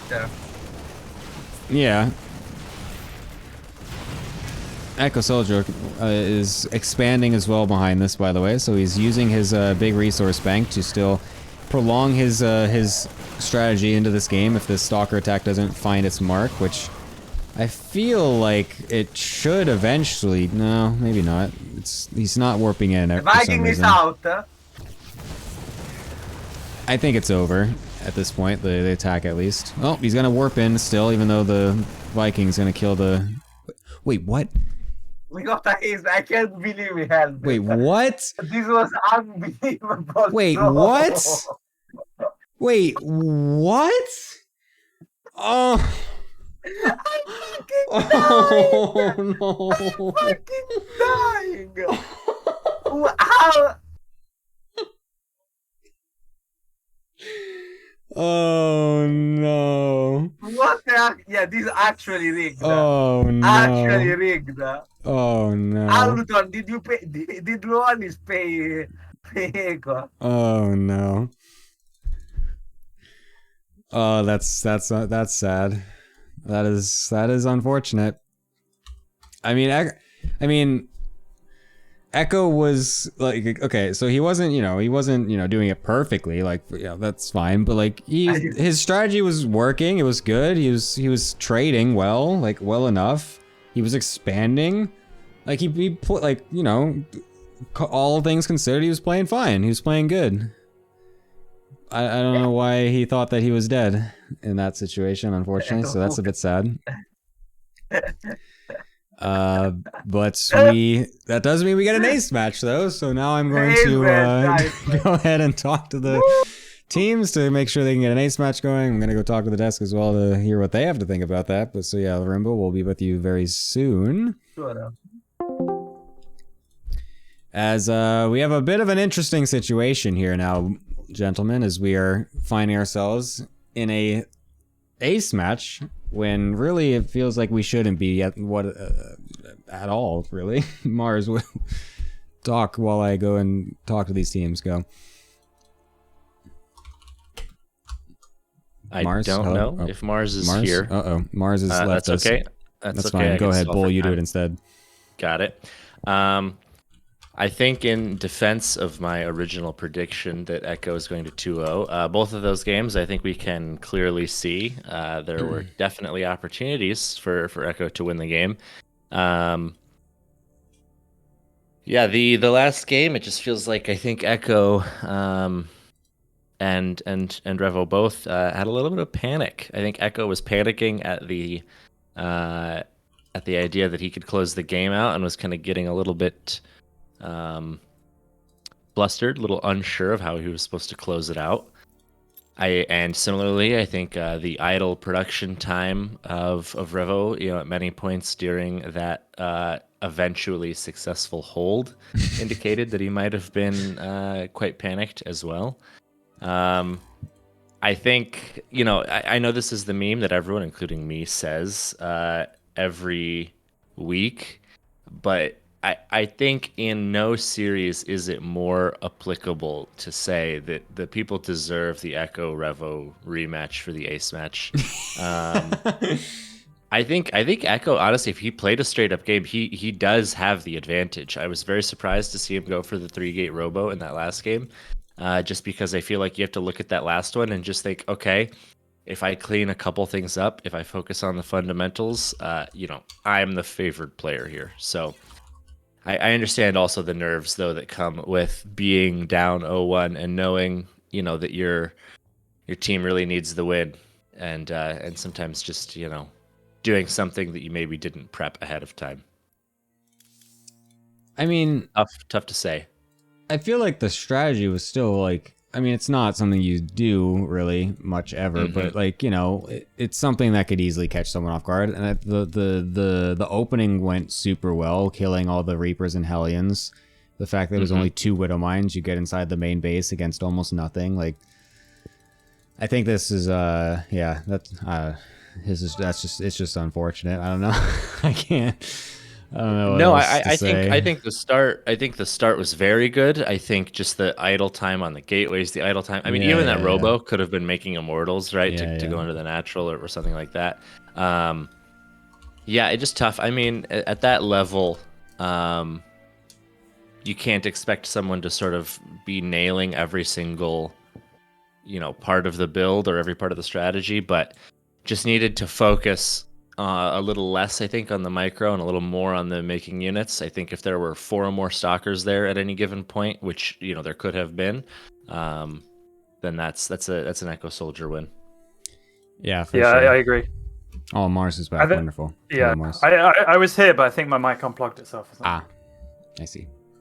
Yeah, like basically one extra round of warpins, and he probably would have won. Yeah, I agree with that as well. I think it was it was unfortunate. Let's just say that. It was unfortunate. In Echo's defense, I think every player on Earth has played a game that looks exactly like that, where you leave the replay sort of, and the metaphorical as opposed to literal fog of war kind of lifts from your eyes, and you look at yourself and just go, "Oh my God, I could have had that one." Yeah, for sure. Yeah, definitely. Yeah, it is a bit unfortunate. So yeah, that was a series. That was entertaining, to say the least. Let's just say that, though. That gave us some interesting things to talk about. So that's very cool. But we are still finding ourselves, though, in an ace match situation that we have not really talked about yet.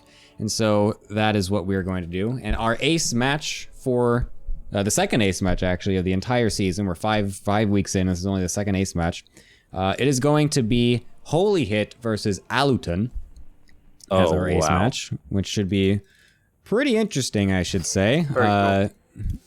Currently, as it is, I believe Holy Hit does not have a high enough MMR to force Aluton to off race. Or sorry, oh wait, no, he's actually the other way around. No, never mind. Yeah, sorry, I said it the other way around. But actually, no, that is, I'm looking at now. Holy Hit's actually super fucking up there.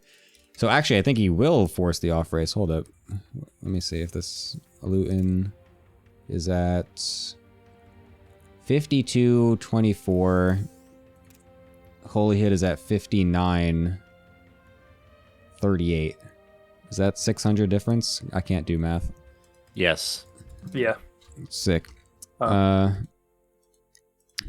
up, let me talk to these people. What if instead of off racing, he plays with a controller? Yeah, but he never gave me the. No, I did actually entertain that thought, but he never gave me the quantifiable MMR of his controller, so that's not. I see. Yeah.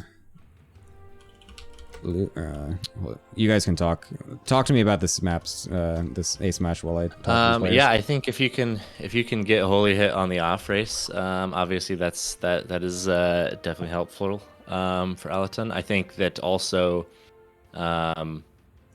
this is probably just a good pick for them because I think Alaton is capable of playing a little bit above his level, so you can always you can maybe count on him to steal a game or two. I know that you might look at that series against Kabul and think otherwise, but I'm speaking in hypothetical here. I don't know. I think I still probably have to go advantage Holy Hit just because I think Holy Hit has this weird knack for like reading quick a build alteration. one time. Apparently the account is not 5.9. Well, it is 5.9, but this is not his ladder account, so he's got a boosted account essentially. He's actually 5.4 or something. So there's no off race. Okay, so no off race. So then yeah, you certainly have to feel advantage Holy Hit on this one, especially in the mirror matchup. Yep, I agree. I mean, Alaton had some good PvP against Cobble, but Holy Hit's just a little bit above that. Yeah, I think this Alaton is good in this matchup, but I do think that yes, it's a little bit of a different beast playing against Holy Hit than Cobble. Maybe he can find some unbeatable builds. I would think that maybe the temptation, the urge might be there to go for that, but I don't know. I feel like Holy Hit's had to have played against the unbeatable build, enough to know what's coming. I think going the unbeatable build here is like a big mistake. Yes. I don't think there's any reason. Holy Hit, yeah, is definitely going to be able to shut that down completely, I think. So I agree. Yeah. So yeah, the players are just vetoing down to the map that they are going to play. Larimbo, if you're listening, come to Europe. I can't find you in my Discord DMs for some reason. I don't know why I'm blind. Oh, there you are. Never mind. Come to EU. Thanks. So yes, we're gonna have the eighth match starting here in just a little bit, but yeah, I think you guys said it pretty well that yeah, Holy Hit is definitely just like kind of a level up. I mean, he is obviously the captain and Aluin is the pool 1. So that is obviously a big obvious thing here. So it's a bit unfortunate here that the off race can't get forced, but Aluin's still not bad. He's good. So he could, it's just one game. You could definitely still pull some memes out in a PvP. That's still possible. So Yep. One map win in a PvP is not the tallest mountain to climb. So certainly there's a world where this ends up in a waste management win. Which would be an incredible situation here, considering the fact that this is the first time they've had more than one map win in 4 weeks. So true. And I do have to note the hilarity that is the only thing worse than getting an 0-6 loss is to be given the false hope of an ace match and still losing. So even if we go to this ace match and waste management loses, I think that is the next worst thing that could happen to them as a result of the SA curse. So very true. Although I mean, think, do they get different amount of points for like going to the ace? No, we is it don't not do that? Okay, fair enough. That's probably a good move. I never liked that rule. Yeah, I'm not a fan of that. It leads to some strange things. Cool. Anyways, you guys think it's gonna be Holy Hit? There's no one's believing in a loot in here. I do think it's there's possible. a chance. Like, yeah, I it's think it's not completely one-sided, but I think Holy Hit and when I favors. say chance, I don't mean like the tiniest, fragment of a chance. I do think there's, definitely a world where it happens for Alaton. I just think that if I was gonna make a bet, I put it on Holy Hit here for sure. Yeah, I would agree with that. All right, thank you guys for helping me stall for time, as I will now go over to Larimbo to cast this amazing ace match, and I'll be with you guys afterwards, so I'll see you then. as I join Mr. Mario himself. Hello. Welcome Hello. to the first ace Hello. match that you are going to be watching. Are you excited for this amazing situation? Honestly, another PvP? Fuck no. Fuck no. I feel I've like been watching only PvP and PvP forever. I hate this. I hate this so much. I mean, since I'm not paying you, it is entirely your choice to show up here every week. So you are I will get flamed regardless if I didn't show up. I'm trapped. I'm basically being held hostage. yeah, that's sure. That if you use it, that you can use those mental gymnastics if you want to justify it in some way. Sure.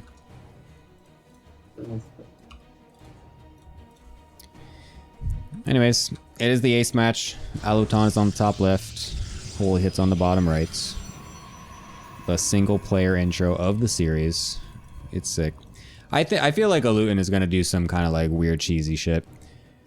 I mean, he could try to go for a macro game. No, not that. Like, I just mean like some kind of one base thing. Like some sort of one base aggression. I mean, he could go for a macro game against Holy Hit, I guess, but I don't know if that's the best idea. Unless Holy Hit is actually just super washed, and we don't know that.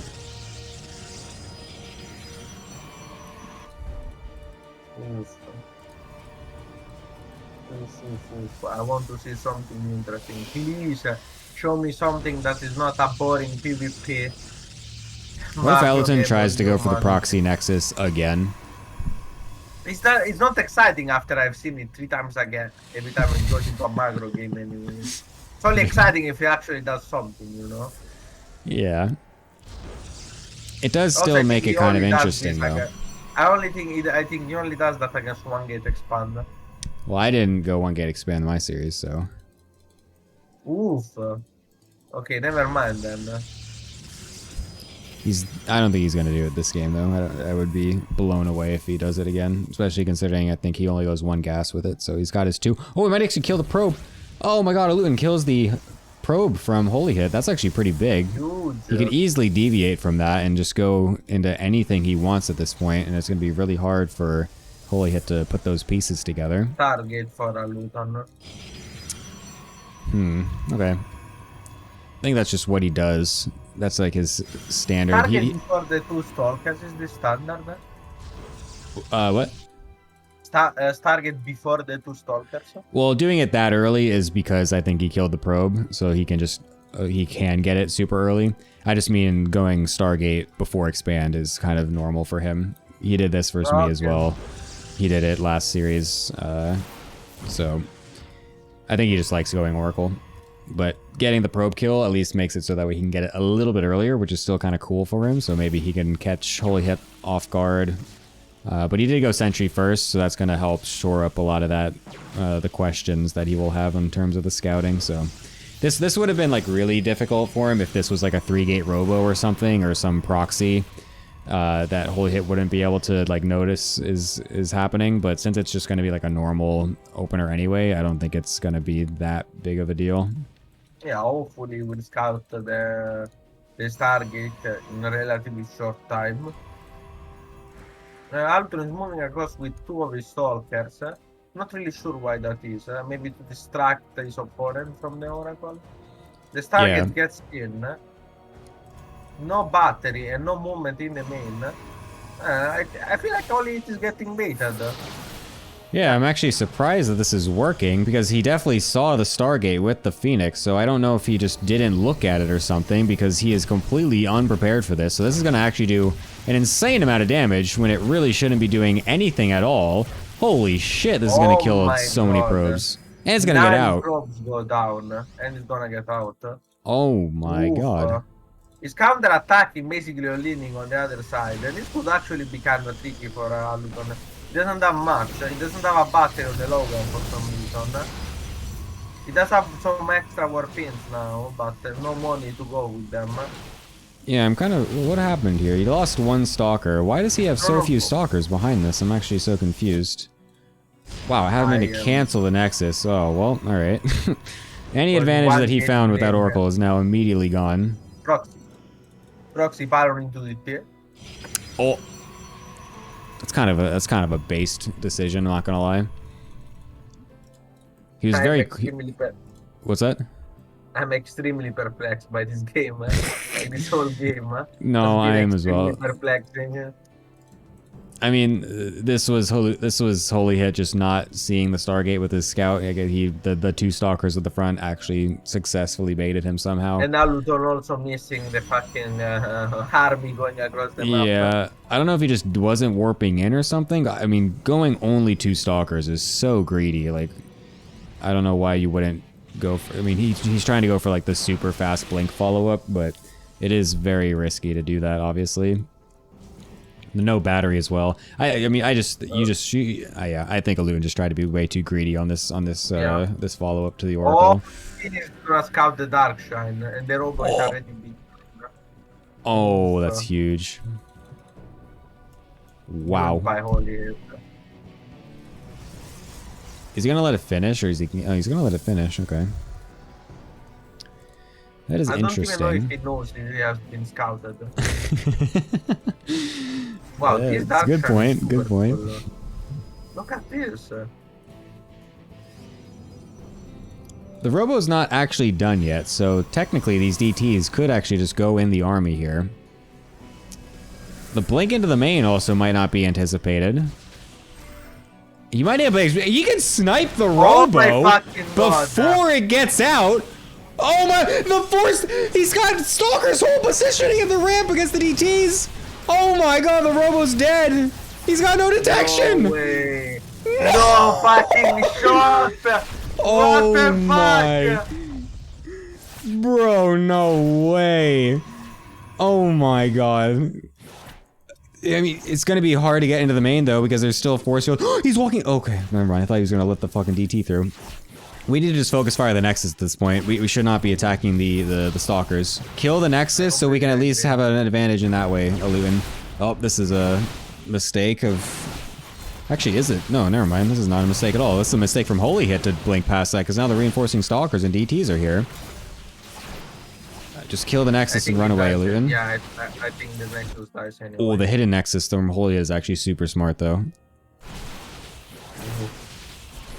Bro, this is a clown fiesta. He's a full... I mean, I did that for a not boring game. Yeah, right?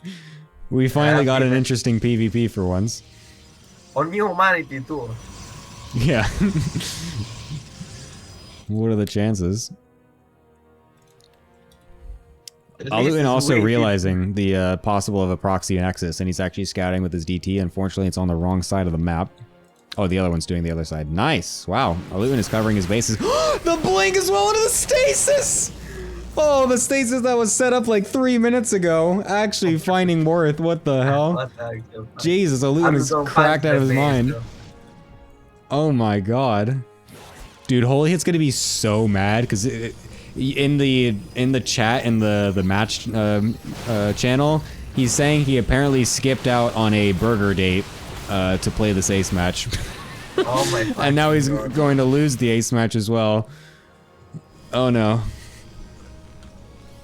F for the burger date. F in chat for all his burger gate. F in chat for all his pride. F in chat for everyone. Waste management manages to get a win somehow, some way.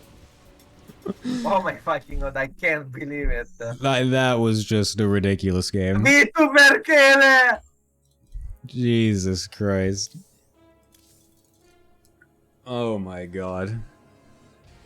I can't believe he got the fucking Robo Snipe. That is just the most ridiculous thing. Me too, Merkele, indeed. Unofficial Finnish champion 2019 strikes again. No way. Luoli's team gets his first win. Second win, actually. They won in the first week, but yeah. We do winter interviews for Ace match, right? I don't know. No, we do not. Sorry. Do it. No, sorry. No, no. Sorry, get fucked. Get fucked, Luton. Your play was incredible, but sorry, no interview. Uh, you can talk in chat though. That's essentially an interview, so that'll still work. But yeah, just an incredible game, honestly. Just absolutely ridiculous. After all the boring PvPs, we finally got something that was keeping us on the edge of our seats literally the whole time, so that was amazing. That was a great game. Yeah. Anyways, let me go see what the desk said about it, and we'll queue up you arguing with Bull Miolja in the break afterwards as well, so stay tuned for that one. So we'll see you then. Hello, my desk. An incredible ace match win for Luton to get an amazing upset for his team in probably one of the most ridiculous fashions I think I've ever seen in the All Things Protoss Team League. Mars, what is your take on that just insane game? Yeah, I mean that was insane. I don't know what I can add really. Like the balls on Luton to go for that robo snipe.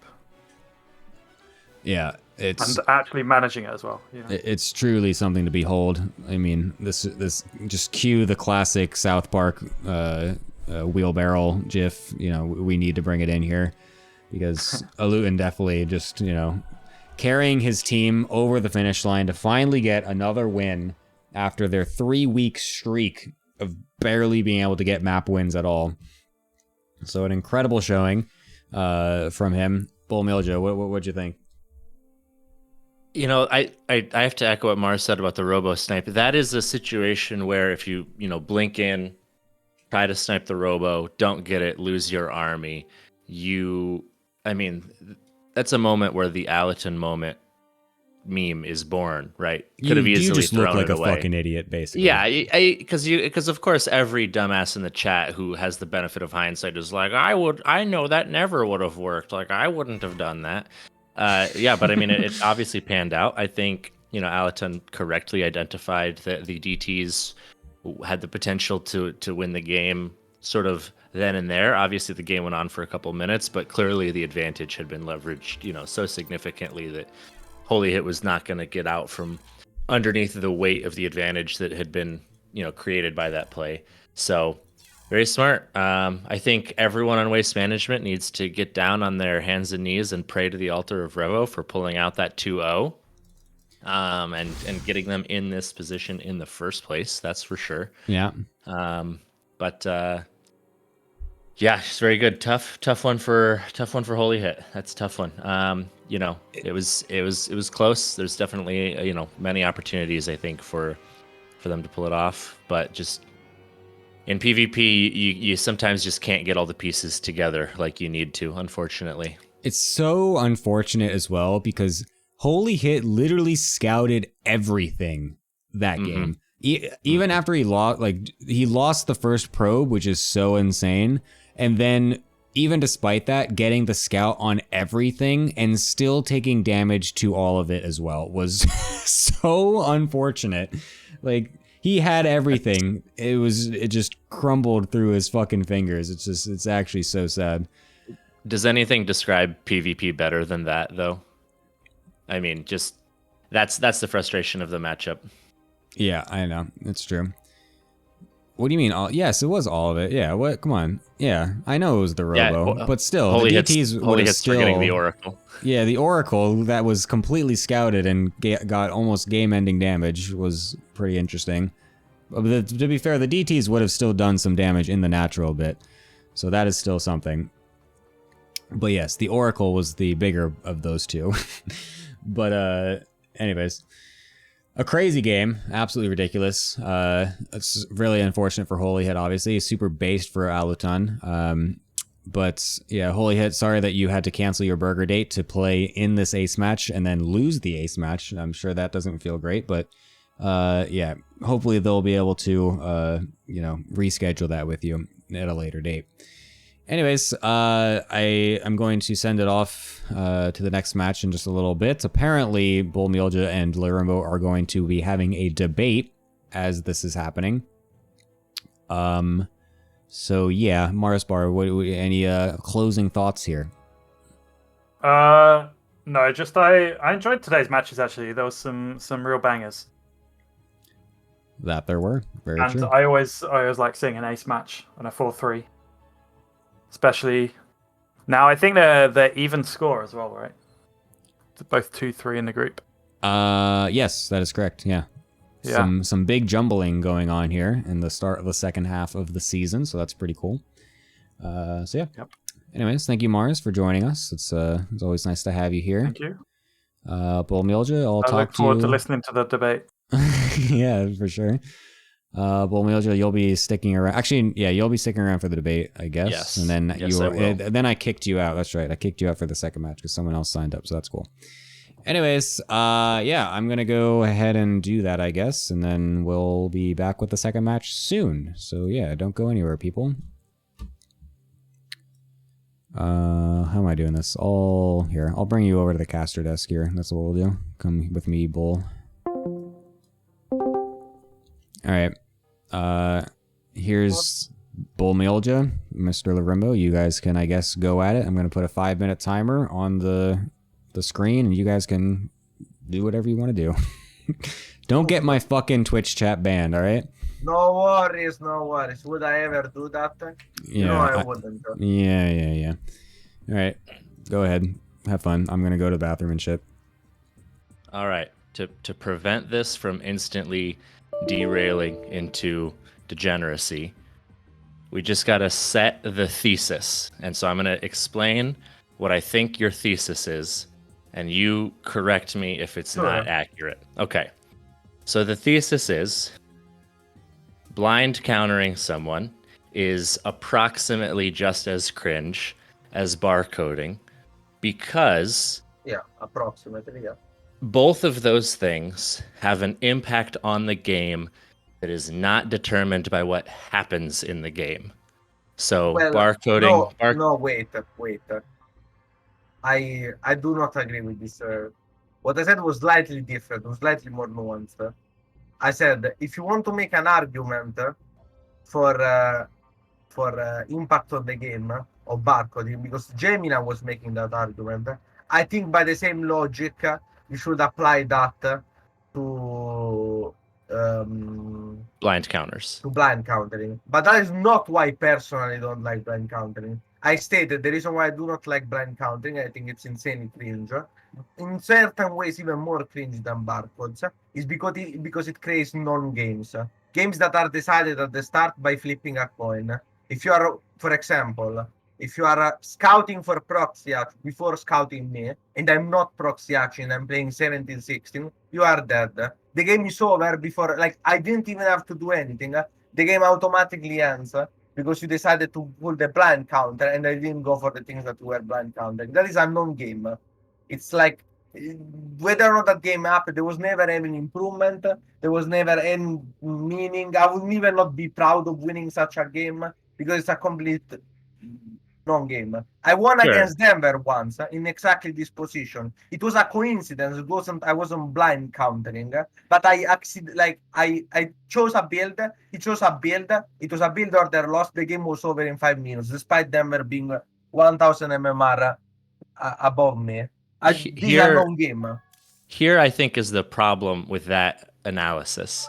Yeah. Is someone who blind counters, Larimbo who proxy hatches or Boanon who cannon rushes, it implies that they have an obligation somehow to ignore what they know to be true, No, the that's not true. experience that they've gathered, and instead play the game differently than what they know gives them an advantage most of the time. No, I don't think that's a fair representation of what I said. No, I completely disagree with this in multiple points. In fact, first off, I do not think that you can ever pretend that you don't know. I do not like. I do.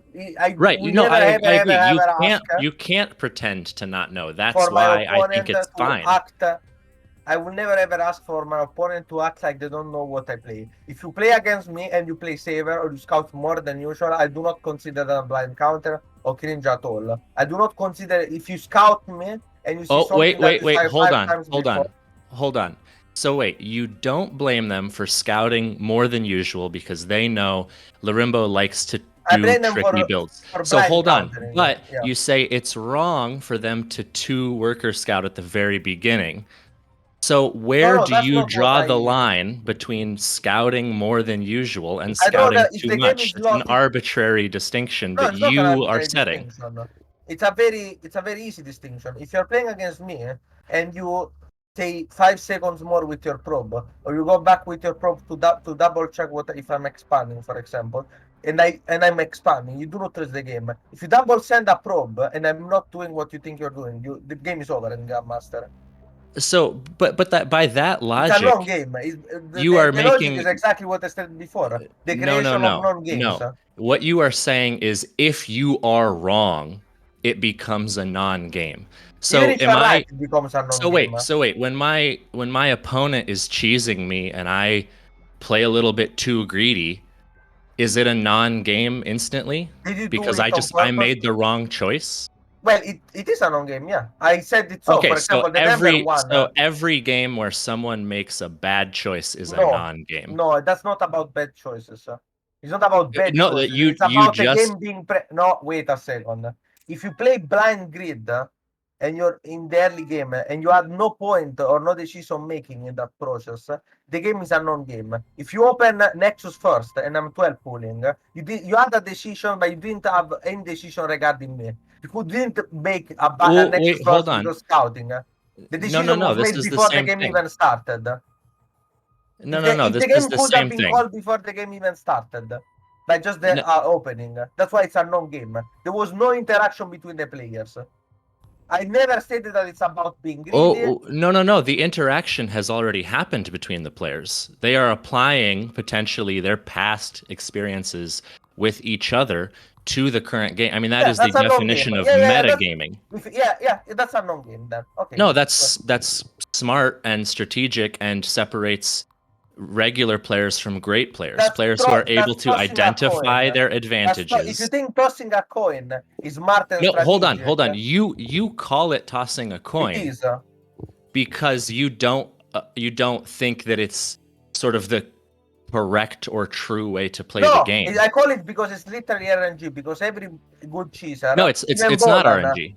No, It's- it is. It is. Even Bonan, every Hold on, good hold cheeser. on. Let me wait. You have Let me been just talking state for this 10 clearly minutes and straight. answer. No. Just let me state this clearly and answer yes or no. Yeah, sure. Do you think it is RNG for Yes. someone to analyze someone else's play and make an on odds estimation of what their most likely choices are going to be and developing a response to that If the response intentionally? only works in that situation, yes, I think it's RNG. That's just fundamentally illogical. It Is it cannot though? be true that it is random chance It to is. learn from an experience and apply that experience to your choices. It's No, you cannot. it's diametrically opposed. You're absolutely wrong here. Just because you want to edge your bets, because you are implying here that only It's one no by of the de- it, no. it's Hey, not let edging. me talk. It's I not- let you talk. Let me talk. The problem is that you are fundamentally basing this on a misunderstanding. You are implying something that is very wrong. You're implying that only one person does this, and one person can unilaterally raise his odds by playing against his opponent. His opponent is gonna do the same thing. Since I don't particularly think that one of the two has some kind of oracle powers over the other, it's gonna fundamentally boil down to energy. I'm gonna choose whether or not to cheese. You are gonna choose whether or not to blind counter a cheese.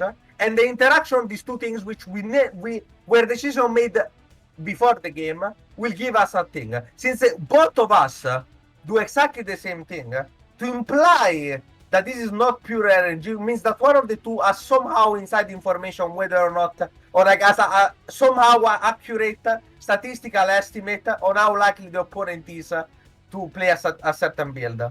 To imply that this is not RNG, which is an insane claim. You know what it is, Larumbo? What?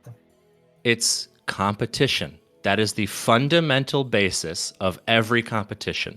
That you cannot have a strict strategic advantage over your opponent, and therefore you must make an analysis. That you must make an analysis to give yourself the best chance. Yes, this is not. There's no strategy in roulette, right? You cannot game roulette to give yourself an advantage, because there is no advantage to be gained. It is First off, are stripped we from the talking game. about ladder This or are is we talking about a tournament? Because we're talking about any things. game anyone has ever played in the Those history are not the same of thing. games. Yeah, those are not the same thing. I made a distinction before, and you are assuming that I did not make such a distinction. No, I think even if you make the distinction, my thesis here applies in both circumstances. That learning from your opponent and reacting to that information. Are you learning from your opponent? If you played me on a barcode, would you be any better at no, like if you look, I have the perfect analogy. Oh wait, hold on. So your argument is that barcoding counters learning from your opponent, which is why it's more cringe. No. All right, debate over. Larimbo agrees. Larimbo agrees. Barcoding is worse. If it's a barcode, I could play on an account named Fiat, which I did.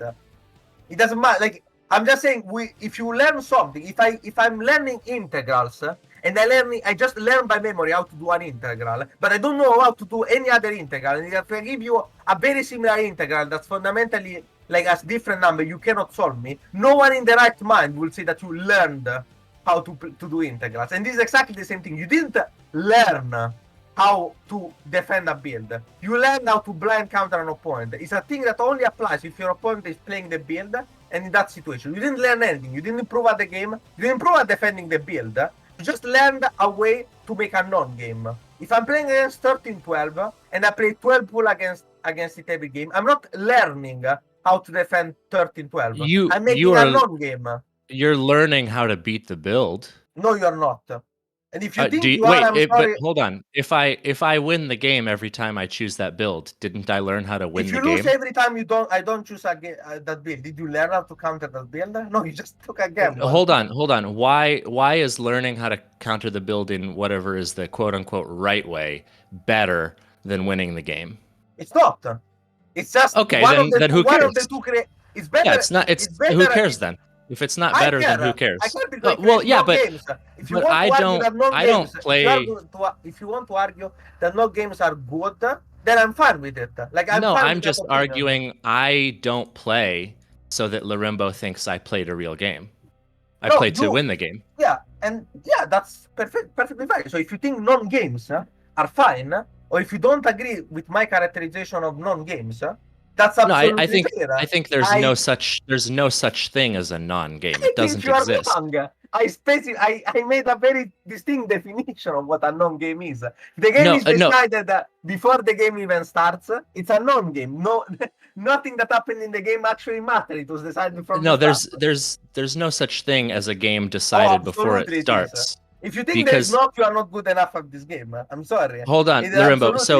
So wait, when you load into a game against someone who you are, 3,000 MMR above, I agree. You're gonna crush that person 100 times out of 100.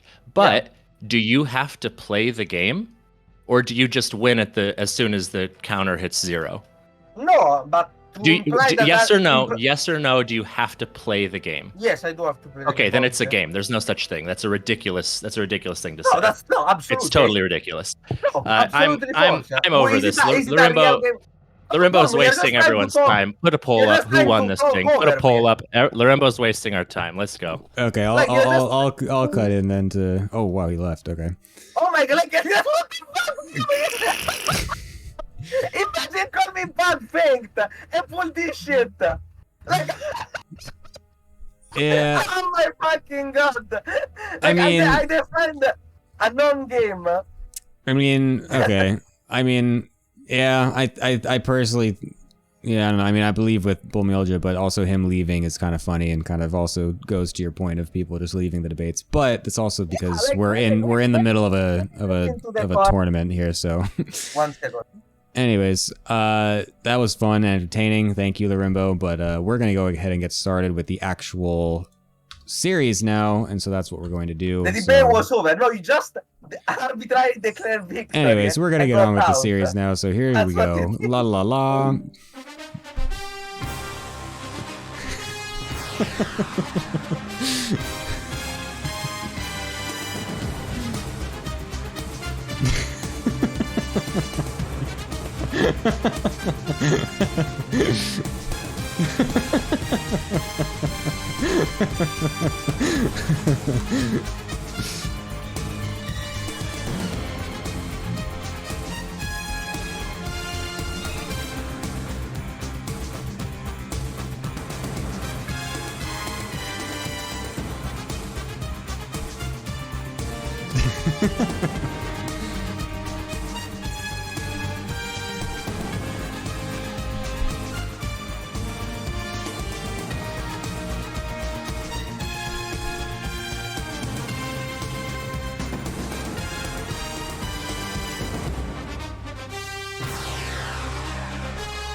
Anyways, all right, now we're back with the next series. Welcome back, everybody. Thank you for Lurimbo and Bullmulja giving us that intermission entertainment. I just forgot that my mic was not muted as well during that, so you guys heard me laughing as the thing was going. I forgot about that. Oh well. Anyways, yes, we have our second match on the way here, which is going to be XinEraJadeWings against Macro-roni and Cheese. That's what we got in the cards, so that's going to be super cool. I've got some new people on the desk with me as well to talk about this series, and that is the debut of Chelch coming on the desk, and also being joined by Riff. Hello, you two people. Welcome. Are you here? Oh, hello. Nice. Excellent. Hey, Gemini. Hello. Hope you guys enjoyed the mid-series entertainment there. I'm sure that was very fun for everybody. But we do have a match here. That was top tier. Yeah. It's stuff that you really only get at the ATP Team League, isn't it, surely? Anyways, our match here is going to be super sick, hopefully, as well, which is the overall whatever schedule of it is Shiny versus Heaven first, and then Wave Captain versus Gale Force, and then Ibiri versus Gemini DTX, the fake Gemini. Chelch, what are you thinking about the overall match here, and or particularly the Shiny Heaven match, which will be first? I think Heaven's quite interesting because he used to be not that great, and I think he was just playing stuff that didn't like suit him. And now that he's like leaned into just playing like an absolute like gorilla, he's gotten so much better. Like he owns it now, and he just plays like ape-like gateway styles, and he's doing so well with it. So I really think Heaven's gonna win this. Yeah, no, he's definitely been leaning into that, but for sure. He's just made it his whole personality at this point, pretty much, with the videos as well, which is, you know, at least he's shameless about it, so that's fine. Riff, what do you think about this first series coming up? I don't know. I think Shiny is a very solid player, especially if he gets the chance to scout his opponent, which everyone knows what Heaven plays. So I'm really feeling the Shiny 2-0 here. Whoa. For this first series. That is actually an insane prediction, I'm not gonna lie. As much as Shiny's cool and all, we all love Shiny, but I would say that overall Heaven is probably pretty favored in this match, I would think. I think it would be a solid upset for Shiny to get, especially a 2-0, I would think. Do you feel like there's like a chance for a one map here, Chelch, for Shiny? I think so, because I've seen like Heaven's builds, and he does these like ridiculously early thirds at like 3 minutes or something. So if Shiny just does some like ape-like Zergor, then it might just straight up kill him, to be honest. Yeah, I guess that's always a possibility. It's fair. So yeah, you think Chelch is going to be just a 2-0 for Heaven, just straight up? Yeah, I think most likely Heaven 2-0. There's like a small sort of, I'd say there's like maybe a 25% chance Shiny takes a map, but probably not. Cool. All right, and then are you still sticking to that 2-0 for Shiny, Riff? Yeah, I just believe in Shiny, my fellow clan member, and you know, just super base takes, super into. Let's just go Shiny. I'm all for it. All right, fair enough. All right, thank you guys. I'll be back with you soon after the series, as I'll be joining my wonderful Mr. Italian guy, who is coming fresh off of a debate. Hello, Lurimbo. Welcome back. I'm satisfied. You're satisfied? I never said that you cannot play a non-game. I never said such a thing. You see, like, you're just... Boom is just making shit that I never said. I never said that you don't play it. You always replay it. I just said that the outcome is mostly decided before the game even starts. Like, I'm not gonna stop, because it's such, like Like this is exactly the kind of behavior I'm talking about. Like we encourage it. I don't understand why encourage for the memes and shit. But this kind of shit is like not good. I don't. Okay, whatever. Sure. Let's see. Let's look shiny versus Heaven. At least I get my ZVP game, my favorite matchup. You get your 2 games of Zerg for the day, the Rainbow. Congratulations. Yeah, I am unsatisfied by the fact that you left. I am satisfied by the result of the argument. I think it made it clear that you couldn't handle. Like you just left.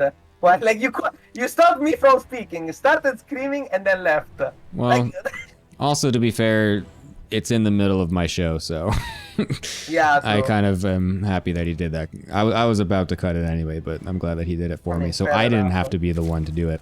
He didn't even let me speak. That's what I like. He said, "Oh, to not derail the conversation." And then he didn't make he made his own argument. I replied to it, and he kept cutting me off. I'm like, okay, sure. That's what I get for trying to be respectful. Next time I have to pull the Italian card, just scream louder than him. I mean, this is the internet, so isn't it the one that screams louder always the one that comes out on top in the debates? I'm pretty sure that's how that works. Yeah, according to chat, yes. Like, I should have used my thing. I should have really gone all full meme. I don't know why I took it serious. You put so many stats into your trait of being Italian and loud, and you didn't even use your own big strength. Because I try to be good faith instead of like just screaming and dunking on my opponent. Like that's the thing. Always like, playing to your strengths, there, Rainbow. Wins.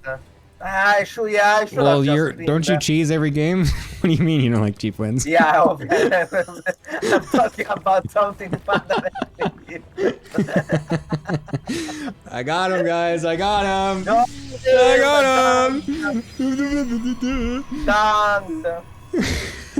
No, it's because I don't appreciate when the debate, like internet debates, so often revolve about who screams the louder. Then does a cheap dunk, which half of the time is not even a dunk, it's just like a random dunk, and then bam! We got him. Leave the goal.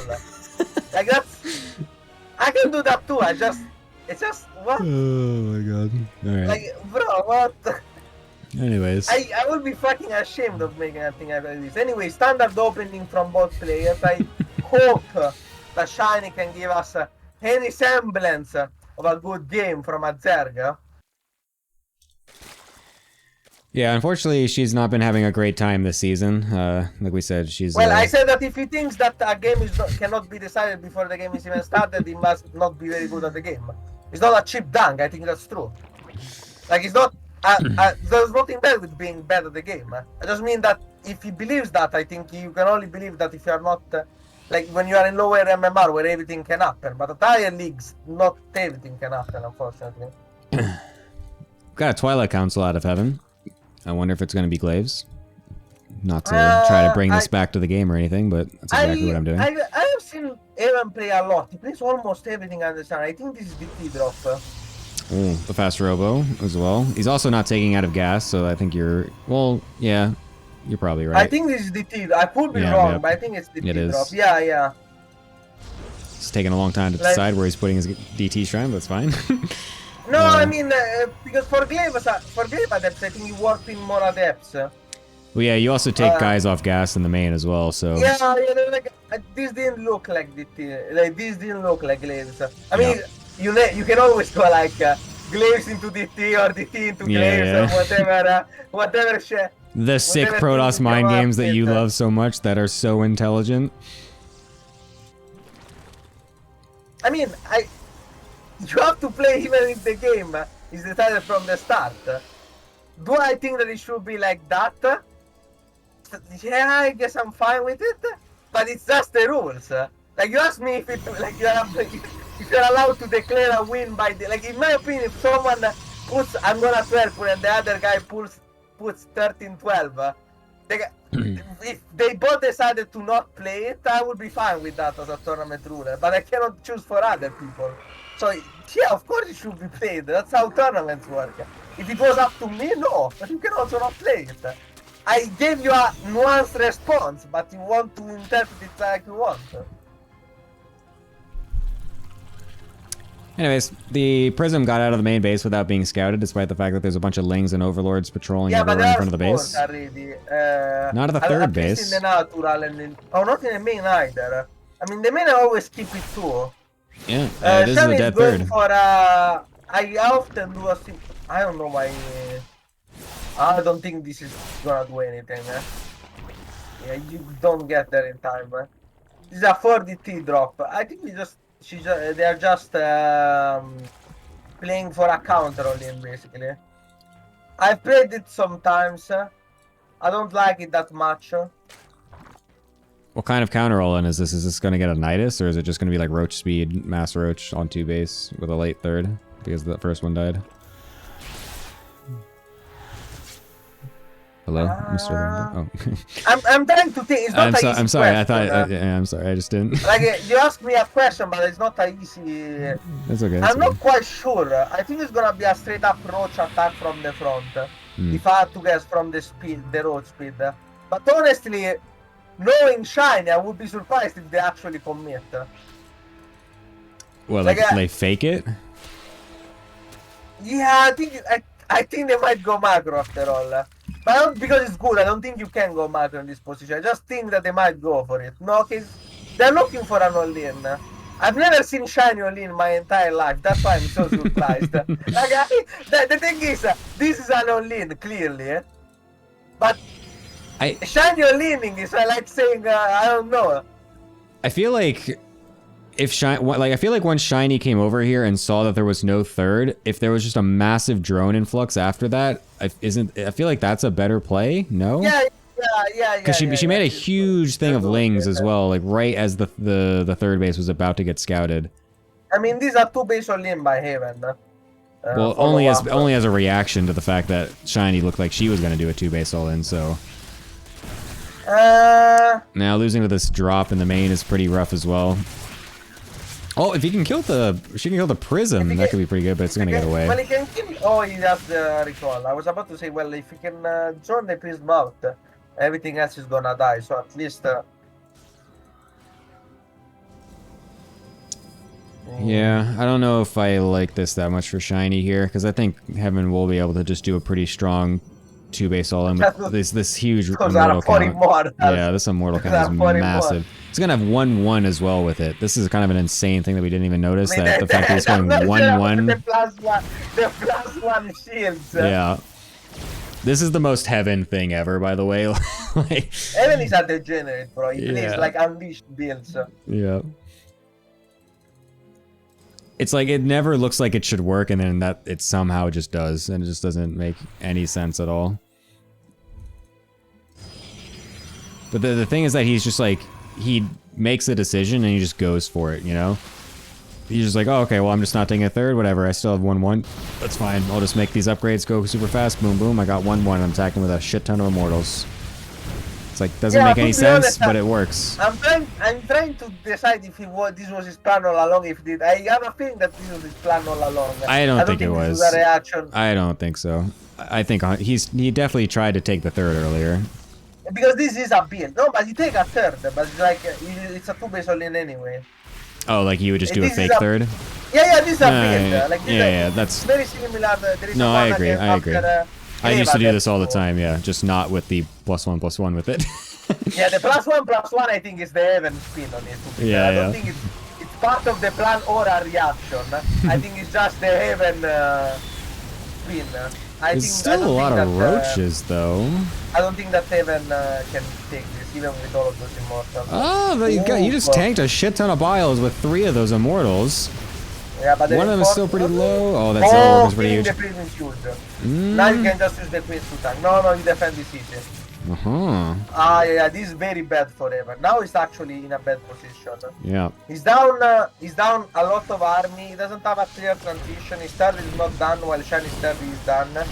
He's up upgrade and Shiny has not gotten +2 yet, but Beanie can actually do it, maybe. Like, this would be the first time I see Beanie win against a toss ever, maybe. The 2/2 is insane, though. Getting +2 shields at 9 minutes in the game is such a ridiculous thing to see. Please, Shiny, do not try to walk up that ramp. That would be ridiculous. Although, actually, maybe she can, actually. There's actually so few units here. But it still feels so unnecessary. No. I mean, there's no reason to do Yeah, it. Wow, yeah. Snap. No, but Shiny, please. Well, there's no force There is fields, no reason actually. to do this. Yeah, There's but about to why? be. I know, there's no... Yeah, I know, but... Oh! Like, yeah, exactly. Why? Just why? Just go away, go away, go away, go away, go away. You're still ahead. You're still in time to just not throw. Just stay at 50 workers. Make like, yeah, 4, 5, 10 more workers and just make roaches. There is no way you lose this game. Get +2, not +1 melee. What the fuck, Shiny? What the +1 melee for? Fucking link transition? Hey man, gotta eventually get those +2 Banes before they get nerfed, right? Oh no, why are we losing our Ravagers to Immortals? We don't need to do this, Shiny! There's literally no reason to walk up this ramp. I mean, we killed the Cyber Core, so now there's no more sentries for now, but that could easily get changed later with a new one. It's like we were losing all these units to kill a Cyber Core. That's literally what's going on here. That is the only thing that's happening, and now we're about to get killed by a freaking Warp Prism drop with 4 Zealots at our third base. The 2-2 gonna be done is actually so funny, though. Is it useful other than funny?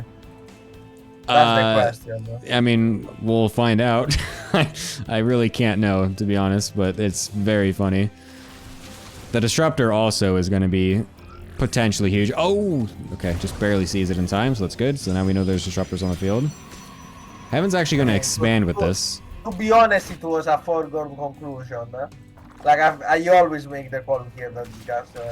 I think this might even be the reason for the +1 minute. It's possible that this is like the reasoning behind it. I still don't agree with it, but maybe that's why. Like I'm trying to in my head justify this fucking +1 minute to understand, at least understand the reasoning behind it. Yeah.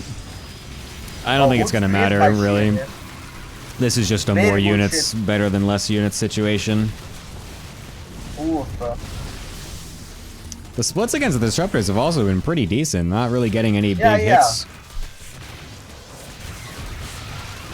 I mean, at this point, I think this is a safe move to be able to all-in into the Nat here, but it's still not really technically necessary.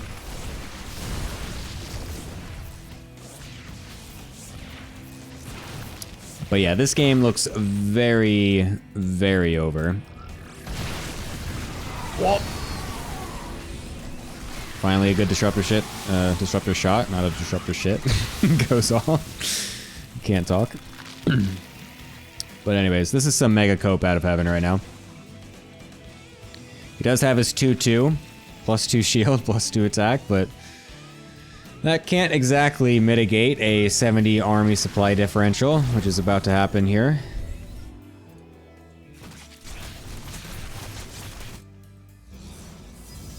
Prism trying to distract. What is there to say about this game? Like, I don't even know what I'm supposed to be casting, because it's just Haven staying on 2 bases forever and coping hard.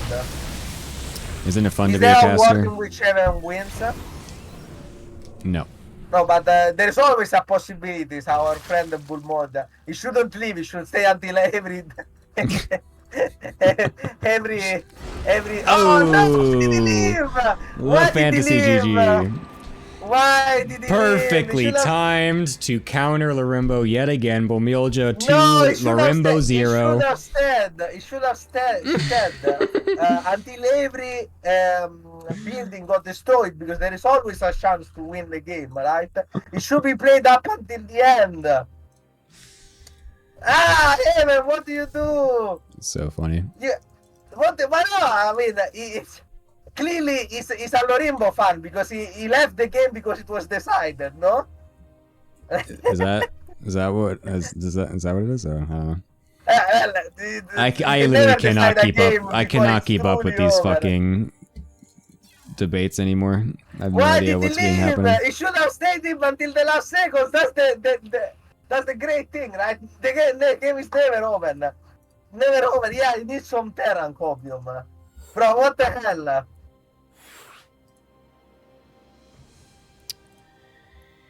Alrighty. No, it's not decided yet. I'm so sad. I'm so sad. Evan is gonna watch this this replay and think that I'm making fun of him, but I'm not, Evan. I promise. You are not. You are not the target of my clowning. Don't take this person. You are just an unfortunate collateral damage victim. Larimbo's about to get a bunch of DMs after this match. I need to go for cheap dunks. Why? I was a fool to actually try to argue. Larimbo, I just want to let you know that whatever you just said in that really loud voice literally got so distorted that it didn't even sound like I English. said I should play to my strength. Why make good faith argument when I can just take it? Dunked! Dunked! He didn't leave, it should have been. It was not yet a known game until the very last seconds, until that everything is destroyed. Fuck! Yeah, I agree. My strength are made fate arguments. I should play to my strength. Holy moly. Alright, here we go. Shiny is back. Yeah, Dick Boy, but no, you're trying to argue, Dick Boy! GP, you're trying to argue! No! You need to do the dunk! You don't need to actual good faith arguing! No, GP, what are you doing? What are you doing, GP? This is not part of the plan! That's Guitar King, not Go Puncher. Oh, fuck, is the wrong... Wait, what? Right? That's what he said, I'm pretty sure. Wait, Yeah. didn't he say it was GP? Wait, did GK. GP or GP? GK. I must have misread. Yeah. Which, I mean, when everyone is, GK, oh yeah, Guitar King. Yeah, Guitar King, you are not trying to argue, you need to do the dunk! Boom! While the opponent he can't even defend himself, it's great. It's the best situation ever. Shiny is opening 15-15, by the way. I'm actually watching the game, even though I'm clowning on Bulgogi, man. What does this mean if she's going for this? I mean, it means that they fear getting blocked, and that they might be playing some trickery. Like, for example, they could go for 15-15-15, but they are not going. It's just a normal happening. Okay. It's just the I don't want to get pro blocked with my hatch. Guitar Ping. His main account got banned. Wait, really? Why? That's what it says. How did you get banned? Apparently got flagged as under 13 or something. But I'm not sure. Like, you need to ask GK for. I thought it was GP, not GK. Did I really misread it? Yeah, oh my god, I'm you did. dyslexic.